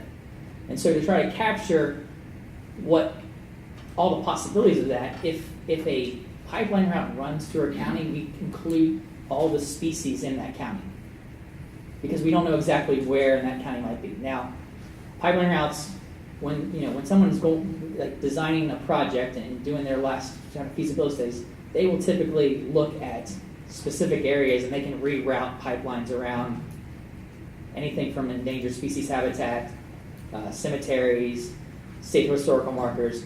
So just because we have it going through an area, you might see that. It's just for illustrative purposes. That's the word. Only. It's not necessarily because of that. But one thing we do here in terms of the impact value is if we show a pipeline route going through, say, the southern part of the county, and we know there's habitat for a specific species in that site, we assign it a 1. If we're going through the southern part of the county and we know the habitat is most likely in the northern part, we put it as a 0. We could encounter it, but it's highly unlikely.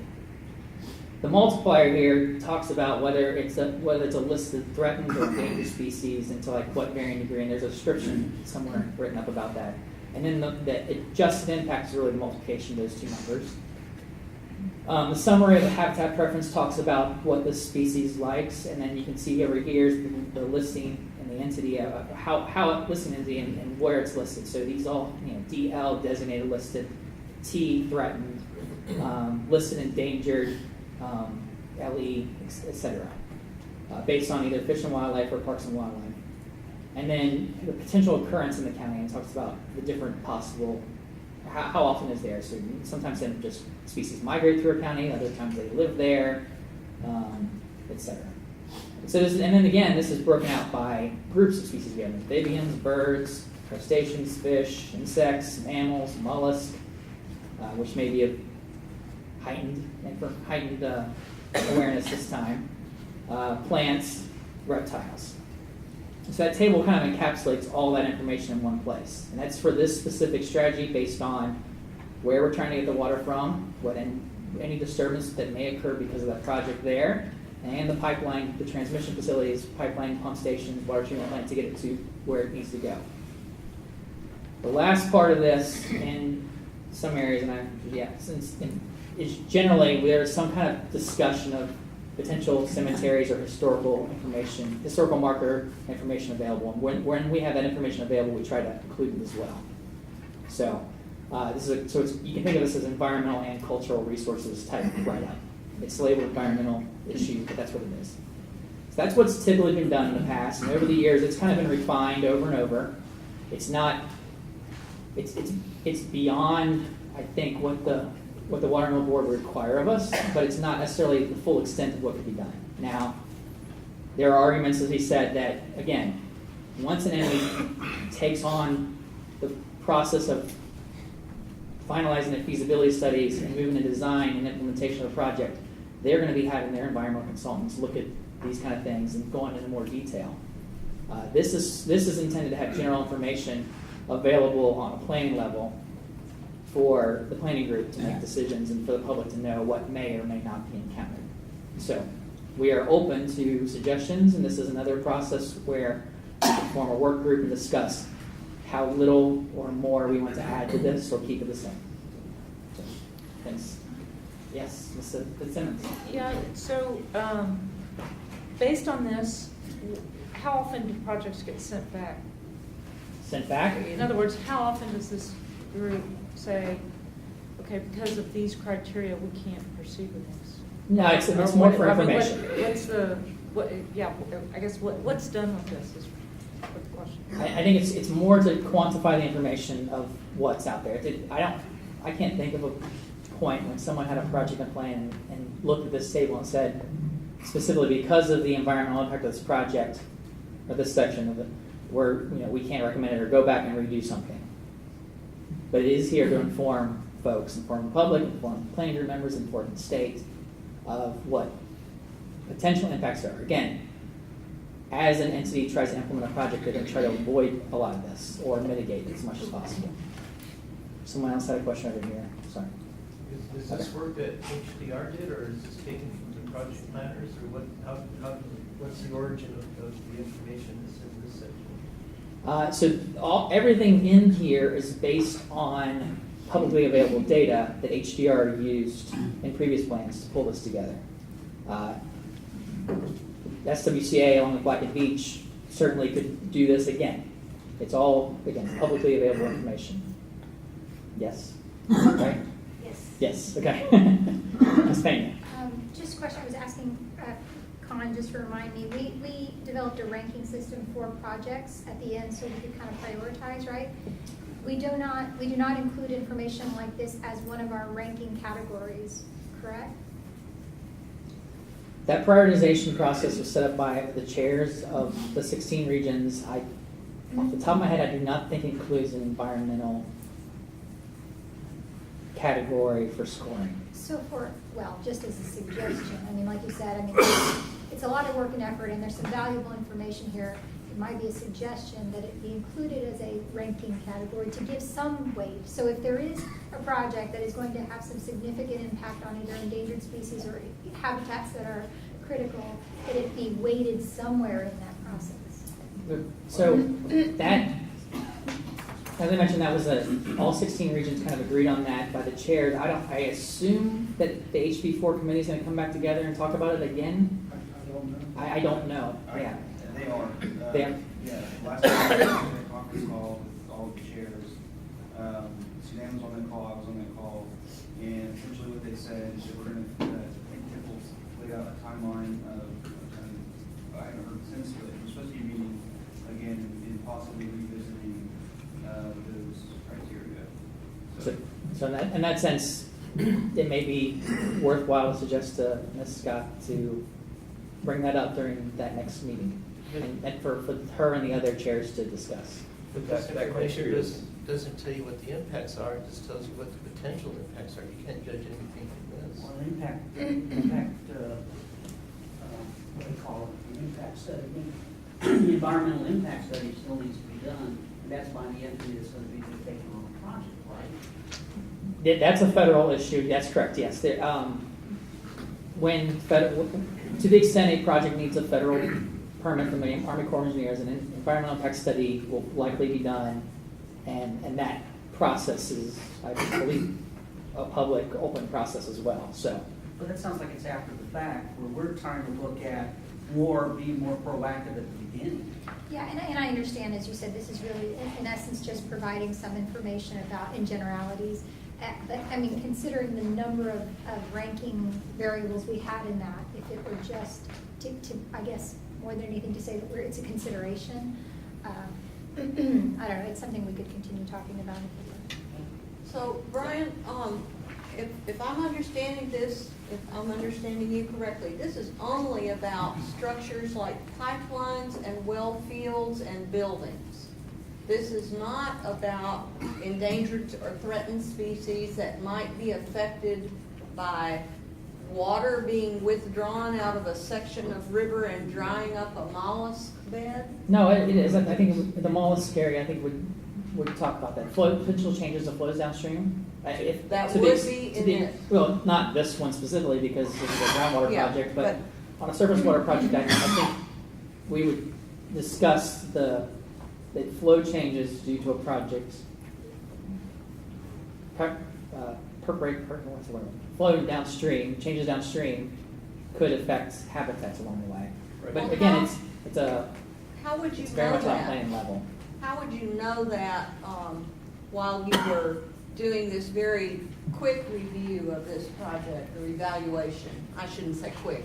I should say less lengthy screening that you've done for. This is a tabletop. We can say tabletop experts, desktop experts. That's what this is. So Whatever. yeah, I think.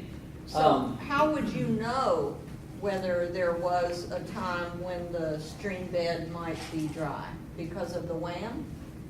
Yeah, I don't. It never gets to that point. It would be it's to the point where flows could be impacted because of this project, and because of that, these species could be impacted.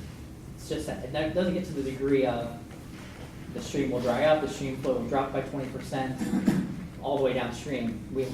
That modeling is not incorporated on this. Well, I would point out to all of y'all that for us to not know what existing water rights are going to do to a stream and then to add a project and try to assess whether or not there's going to be a time when the stream bed is dry is going to be difficult. If you don't do that overall look at what impacts our current water right and groundwater management situation gives us in the way of what's in the stream, then it's hard to know if the stream is going to be affected by another individual project. That is certainly possible. I'm going to tell you right now, when we're doing that for 45 water management strategies individually, it's going to become costly. But isn't part of that answered in your cumulative effects? That's what I'm talking about. It is to the extent that, yeah, we look at the project, the plan as a whole, yes. And you have the amphibians identified in here? And mollusks. cumulatively for the plan, we identify all the species that are affected. But to say, like, for an individual project, to go through. I'm not advocating that. No, yeah. I'm just pointing out that that's why we need to look at things, there was some suggestion that if we just looked at individual projects, that we didn't need to look at cumulative. And I wanted to point out that we do have to look at both. I agree. Mr. Murphy? With any surface water rights, going to have a state permit to withdraw it from the river to begin with. And I promise you, TCEQ is not going to allow you to ever make a stream go dry. The rules are. It's already done that. I'm talking, you keep referring to a new project. That's exactly what I'm talking about. I'm not talking about existing water rights in an over-appropriated stream. I'm talking about a water right that's new. It's not gonna happen. We can't fix any over-appropriation that may have already occurred. That's not our job. Tim? Yes, sir. Let me offer, going back to what the guiding principle might look like, and trying to get away from trying to fix the thing today. I'd like to go back and incorporate A and B into my original suggested principle so that it would read something like our planning group's evaluation of its plans' effects on freshwater inflows to San Antonio Bay and of individual water management strategies can be improved, and the rest stays the same. Okay. So, is there any objection to proceeding with trying to address this matter in the fashion proposed by Mr. Mims? Are we approving the language? No. As I understand it, I view it, if I understand correctly, you've offered up a starting point to be considered and some form of a draft guiding principle statement will be brought back to the group for additional consideration, and then possibly, depending on where that would go, I suppose, the development of one or multiple committees to deal with potential options for improvement if that's determined to be needed, correct? yeah, what we do with B is the same thing we would do with A, and the principle would be overarching. It would include A and B. Oh, I follow what you're saying. One guiding principle One for guiding both principle for both concepts. Yeah. Okay. Is there any objection to that approach in that revision to the original proposal? Okay, there being none, we'll proceed in that way. And we'll look forward to that developing over the next quarter and it being brought back to the group. With that, we'll proceed. If there's no additional discussion under agenda item 10, we'll proceed to agenda item 11, which is a discussion and appropriate action setting the planning group's meeting schedule for the calendar year 2016. Cole, do you want to? Yeah, so in your packet, I provided dates. These are in line with what we've traditionally done. Usually we have a little meeting scheduled on the first Thursday of February, May, August, and November to correlate with the quarters of the calendar year. That being the case, February 2nd, May 4th, August 3rd, and November 2nd are all the first Thursdays of those months. So traditionally what we do is we get a motion and a second to approve this agenda or the schedule, and then plan on meeting at these times. And of course, these can be changed, with if Water Development Board has a deadline meeting, obviously we can change those. The bylaws also allow for emergency meetings, be called by the chair or majority of the planning group. But this is just kind of what we've been doing in the past, and if we can get approval, I'll post these up on our website, and we'll start working on the next calendar year.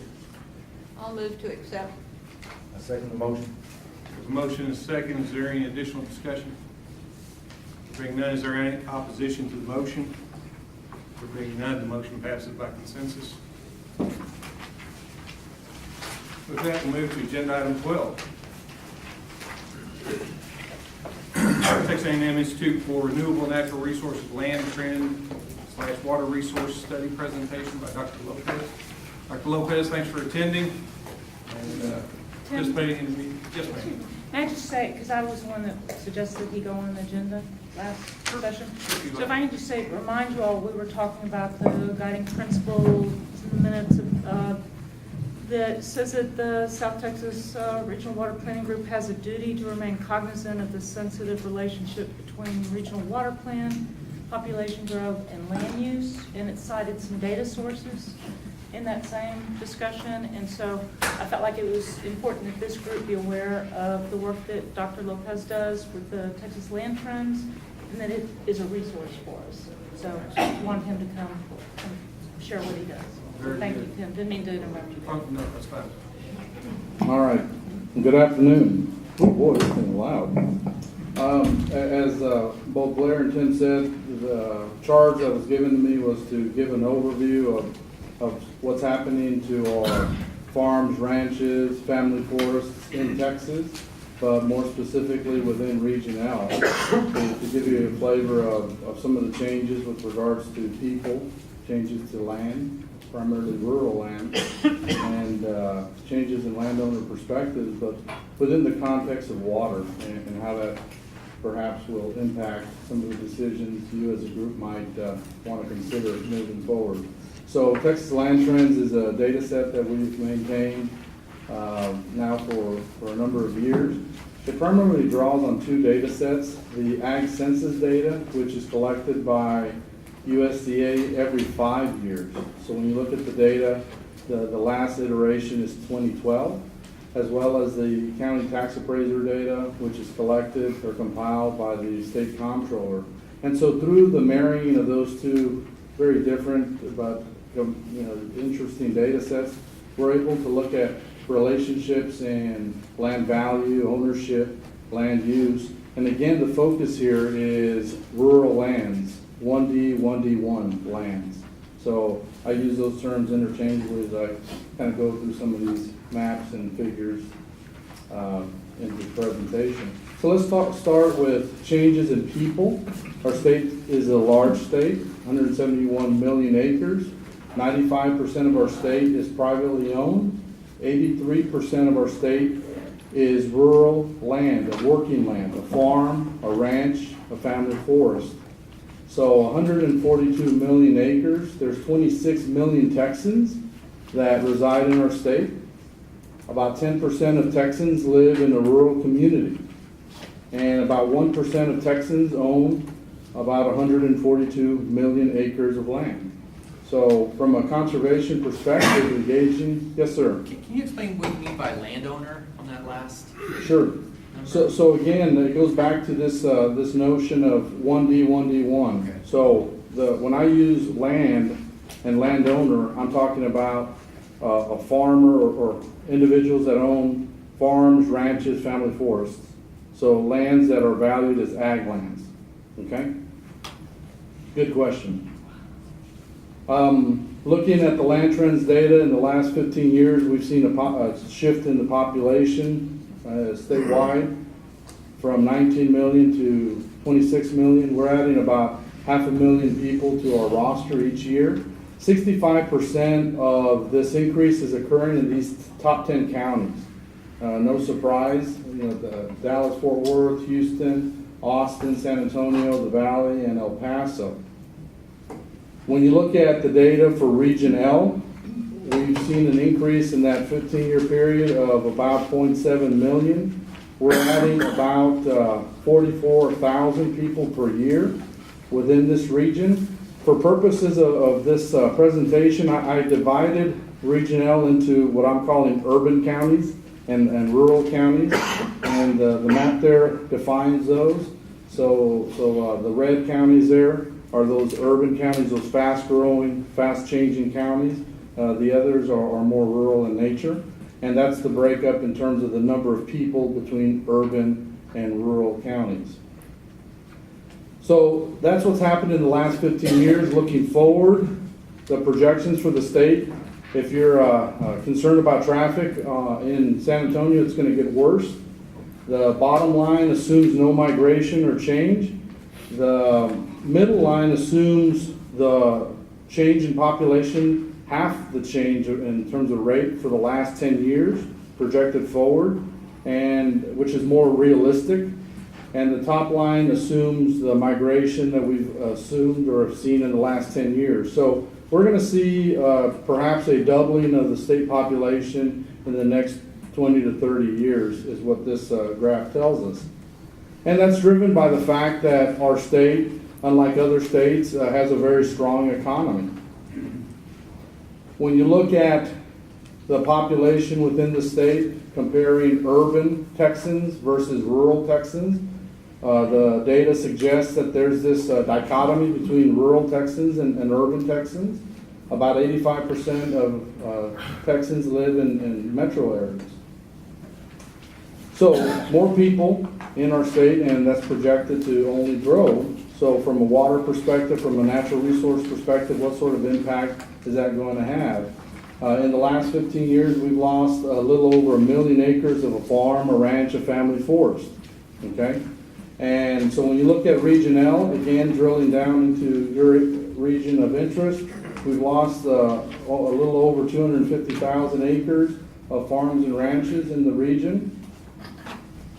And again, looking at a little further, my favorite movie is The Good, the Bad, and the Ugly. So the good news, if you will, is economically, again, our state is blessed, particularly by oil and gas production. Take, for example, the Eagle Ford Shale production in South Texas. And looking at the land trends data, looking at oil and gas market value in 1997 to the left versus 2012 to the right, you can see the hotter the color, the greater the value from an oil and gas market value. And you can see, obviously, the Permian Basin, the Eagle Ford Shale. This is a satellite image in 1992 and 2012. This is a nighttime illumination satellite image. So this is, again, taken at night, the amount of light, and we subtract the two. And the larger map basically shows a difference between those two time periods. And so you can easily see from the image, let me see if this mouse works here, Dallas, Fort Worth, 35, Austin, San Antonio, Houston. And for those that are not sure where the Eagle Ford Shale is, there it is very clearly. In fact, some satellite imagery work that we've done estimates a little over 80,000 acres have been impacted in this region, most of which have occurred in the last 3 years. So again, a fairly sizable impact from a natural resource perspective. So the bad from a land perspective is, market value is an early predictor of conversion, taking a farm and ranch and turning it into a subdivision, into a strip mall. Or fragmentation, taking a larger farm and ranch and splitting it into smaller farms and ranches that eventually can convert. And when you look at market value in 97 versus 2012, the hotter the color, the higher the value. So again, not surprising, we've seen an increase in market value in and around these urban centers. The statewide change in market value in the last 15 or so years, and looking at the land trends data, is about $1,000 per acre. And looking at Region L, it's slightly higher than that. And splitting that between the urban counties, it's nearly triple that versus,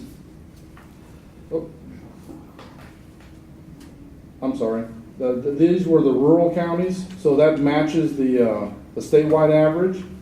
And then the urban counties is triple that. So again, not surprising, the closer you are to these urban centers, the higher the values for these rural lands, and the more likely those lands are to be converted into other uses.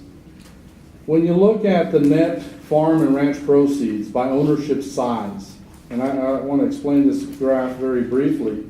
At the bottom there, it shows the average size for a farm and ranch. there's a breaking point, and it happens to be about 140 acres.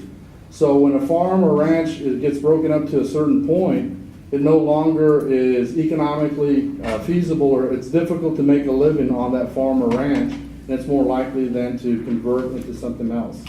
And so that's one of the drawbacks, if you will, of fragmentation. And that's the danger, or the ugly, if you will, of fragmentation. And looking at the land trends data over the last 15 years, we've seen shifts in these mid-sized ranches and farms. In those mid-sized classes, we've seen gains in these smaller ownership size classes. So this is a graph that shows the number of operations. So these are the number of new farms or ranches. We've seen an increase in the state of over 25,000 new farms and ranches in the state, compared to losses in some of the other categories. Changes in perspective. So again, more people, changes in what's happening to our farms and ranches. So the average farmer, the average landowner or rancher is approaching between 57 and 65 years of age. And what that means is our country, our state, is about to see the largest intergenerational transfer of land tenure that we've ever seen in the multi-century history of our country. And so then the question is, what's this new landowner going to look like? There's not really a transition plan in many cases for some of these lands. Absentee ownership for many of these properties is about split statewide and in many of these regions. New ownership is about 25%. So again, there's this shift in landowners relative to people that actually live on the land. This is a map that shows a ratio, just to kind of give you a flavor of what I'm talking about. The lighter the color, that means that people don't live on the farm and ranch. The hotter the color, that means they live on the farm or ranch. Okay? I'm going to go through a series of maps. And so pay attention to your region and the cities. 2012, you start seeing the outline of your counties. And what this tells you is you've got individuals that are buying properties outside of Bexar County and so forth, wanting a piece of Texas, and those properties are subdivided, fragmented, and the purpose or use of those properties eventually shift. So that's a very quick overview of our land trends data. Now bringing it back to this group and this water-land connection. There's been a healthy discussion all morning on the value of strategies from a water conservation perspective.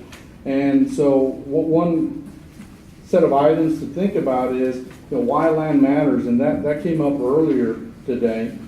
And if the idea of 83% of our land is a farm or ranch, that means 83% of rainfall captures or falls on a farm or ranch that feeds into our aquifers, feeds into our streams, into our rivers, and so forth.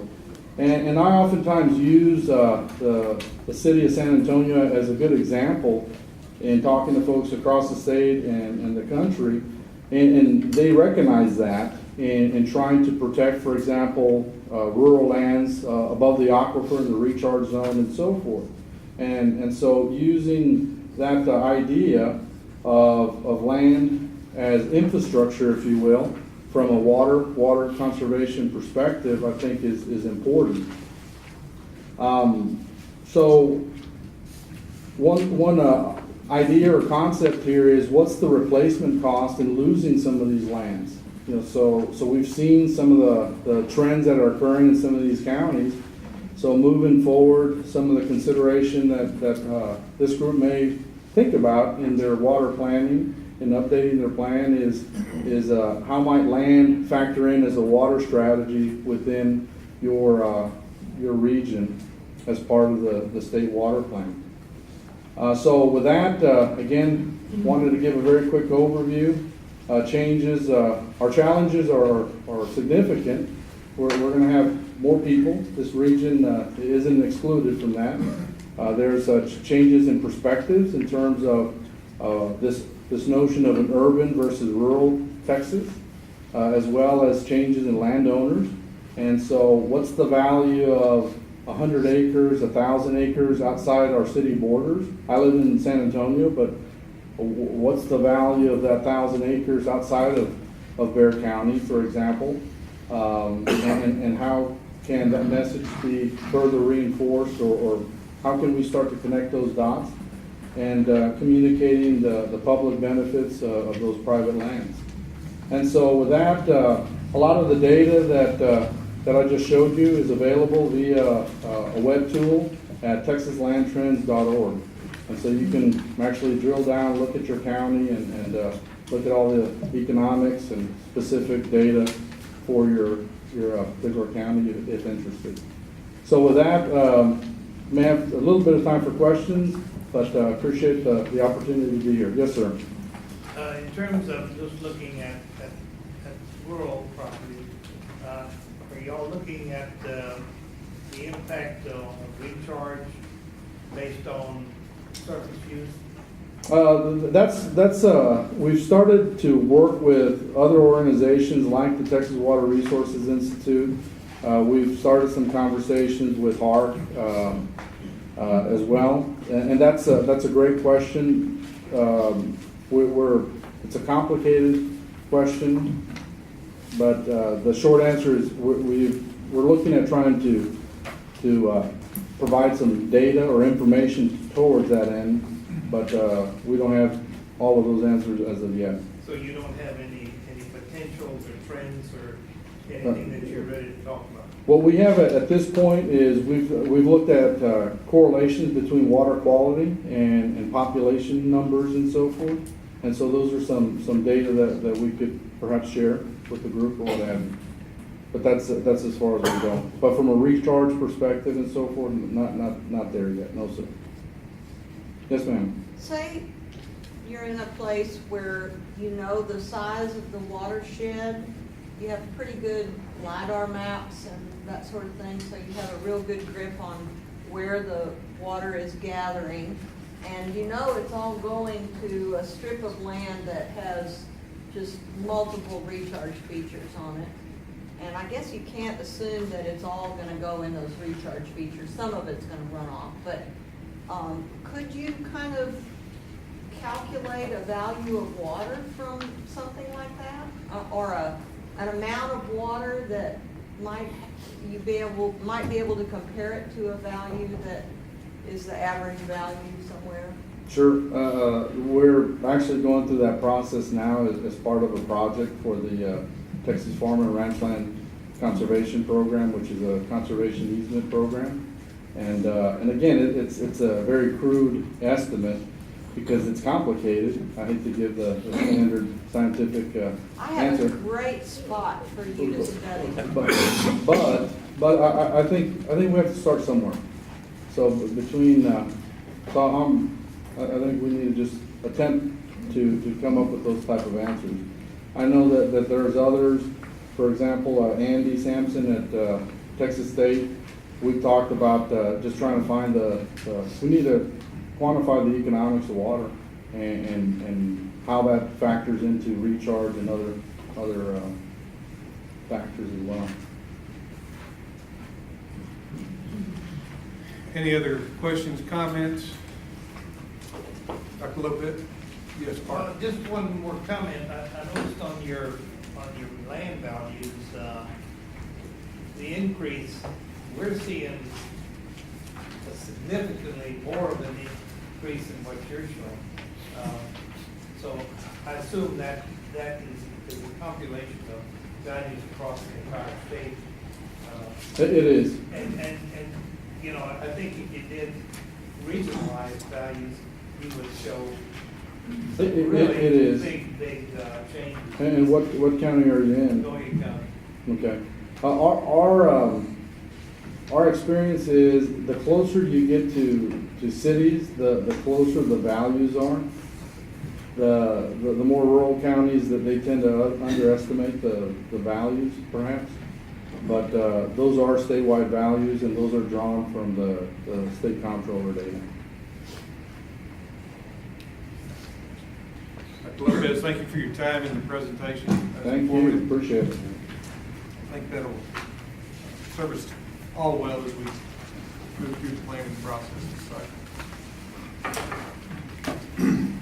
With that, unless there's additional discussion, we'll move forward to agenda item 13.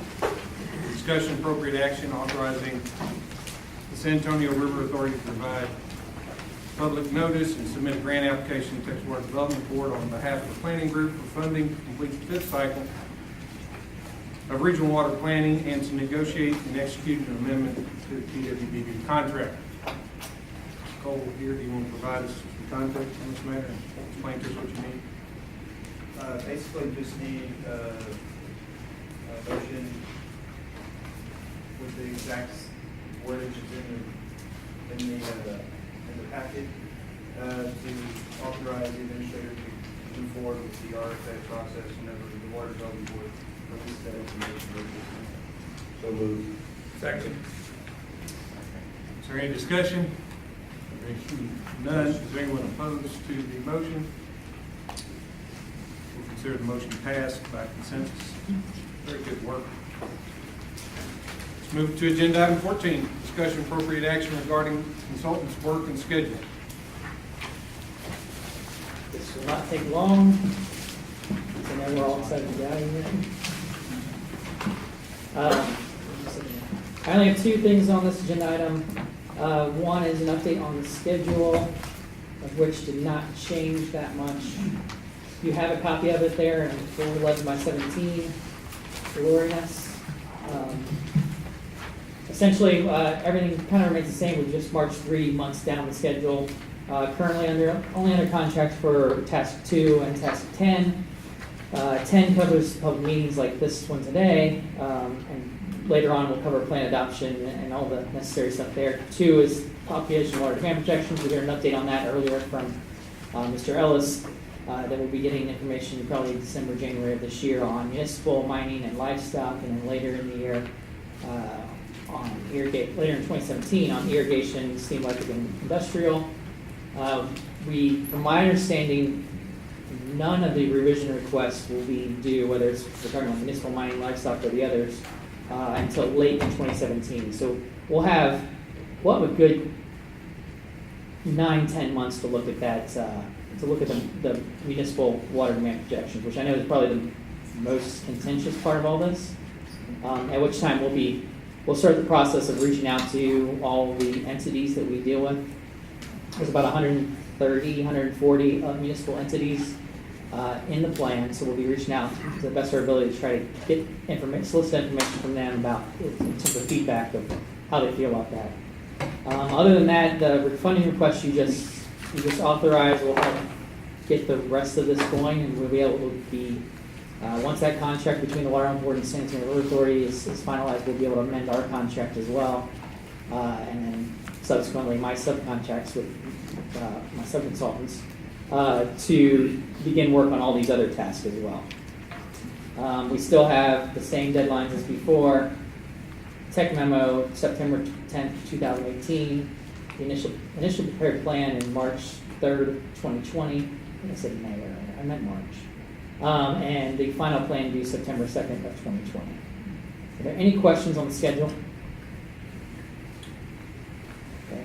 All right, excellent. So the other item I have is, we discussed this last time about investor-owned utilities and facilities. The Water and Board provided us a list of all the public water supply systems that will likely be a water user group this cycle, but then also provided a list of 2 facilities and several investor-owned utilities for us to consider whether we want them as an official water user group during this cycle. Per your request, we reached out to all of those investor-owned utilities as well as the 2 facilities and received feedback on whether they want to be included or not. We had 4 investor-owned utilities respond back. They include Air Force Village, Aqua Texas, Canyon Lake Water Service Company, and Kendall West Utility. The others either did not respond after 2 requests or responded they did not want to be included. In which case, we're not ignoring that population. They will likely be lumped into county other.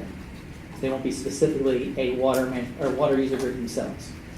Regarding the facilities, we reached out to Texas State University and Joint Base San Antonio to look at the various bases around the area here.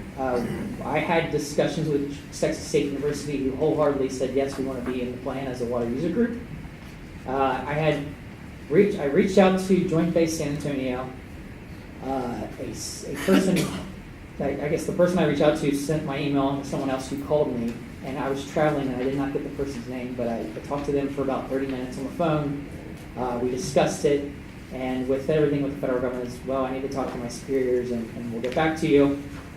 Didn't hear back. As our deadline loomed, I reached out again, sent all the information again, said we'll get back to you, and never heard back.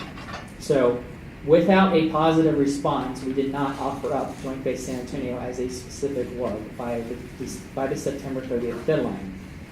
With that, though, they will be included, most likely as county other in Bexar County, or as part of SARS. At this point, I think the notion is that we're going to have to take a wait-and-see process to see where that is, and also wait and see if they ever get back to us. We still have some leeway. And again, once we have the data in hand, we probably have about 9 months to work with that. So we can ask questions to our own board in that time. We can talk to Joint Base San Antonio again, see where things lie. And I can work with SALS to try to sort all that out.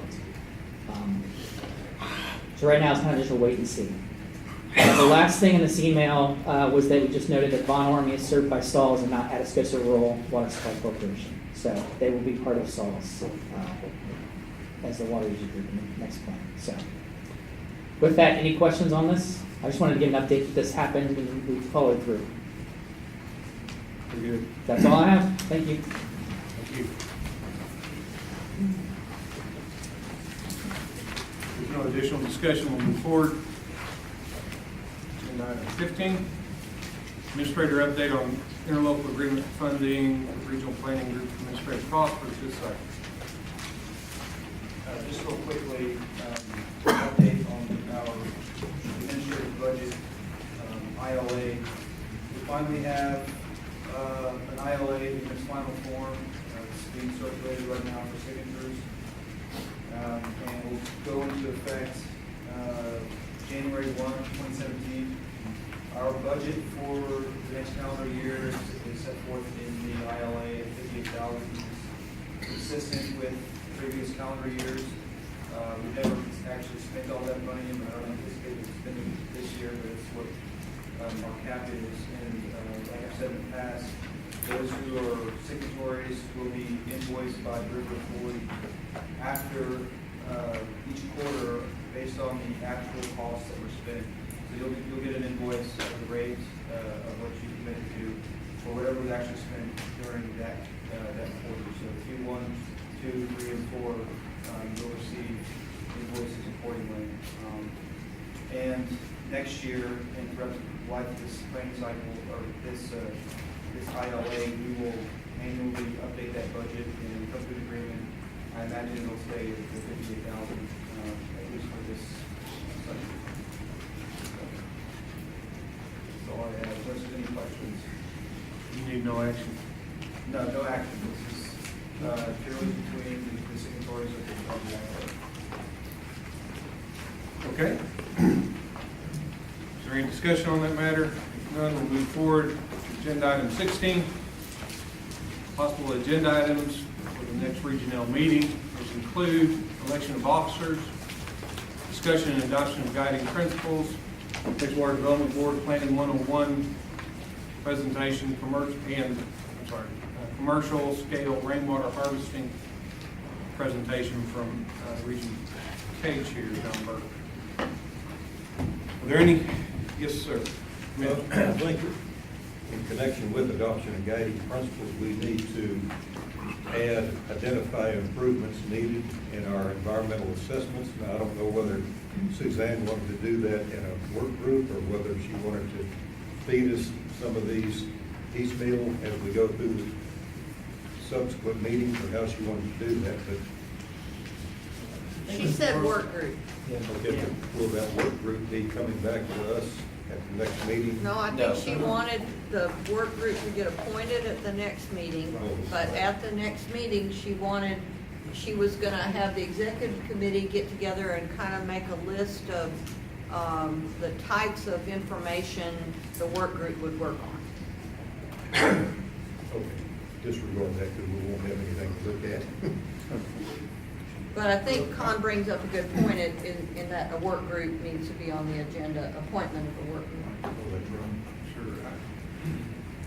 We'll work with Suzanne and ensure that the agenda is adequate for us to take necessary action and consideration regarding that. Any, yes, sir, tell me. Tim, you've got a couple of presentations already, so it probably wouldn't be good to add a third presentation. But I would like to get on a list, a presentation to the planning group about the impact on recharge associated with change in land use. And of course, this is tied to the EDYS brush management study that San Antonio River Authority is doing along the San Antonio River basin. I think there's some really valuable information there that people need to know about in terms of how land use. I'm not talking about going from agriculture to the city. I'm talking about change, say from cultivation to brushland, how that impacts on recharge.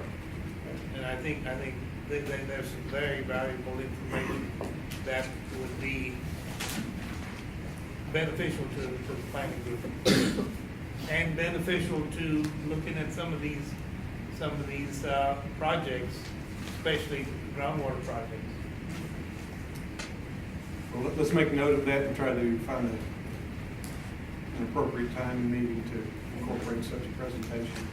We'll work with you, Mark, to get the necessary details from individuals for presentation purposes. Yes, ma'am. Suzanne also said that we should discuss about whether the Planning 101 thing would be first thing in the morning and some people would be coming later. So is everybody here not wanting to see Planning 101? I mean, I guess it doesn't matter. We could have it first thing, but they could decide that morning if they wanted to be late. How long do you anticipate that program lasting? I'm just guessing right now, but I'd say about 20 minutes, 15 to 20 minutes. I haven't seen the presentation yet, so somebody else is developing it right now. There isn't much to learn then if it's only 20 minutes. I always say, I make consideration, I'll make a motion that we have that at 9:30 and the official meeting start at 10. It's the next meeting. Are you opposed to just leaving that to the discretion of the chair? That'd just be my suggestion for the chair to consider. Let's leave that, unless there's any opposition, if you would, let's make that suggestion. I'd like to have that perhaps first matter of business prior to the meeting, to allow our opportunity to schedule as needed. Any other discussion regarding possible agenda items? Okay. There will be other opportunities to add, I'm sure. With that, we'll move forward to agenda item 17, public comment. Is there anyone that would like to take advantage of this opportunity to make comments to the group? Very good. With that, we'll move forward from agenda item 17, I presume is item to adjourn. There is no item for adjourn. Motion to adjourn. We have a motion to adjourn. Second. All those opposed? We're adjourned.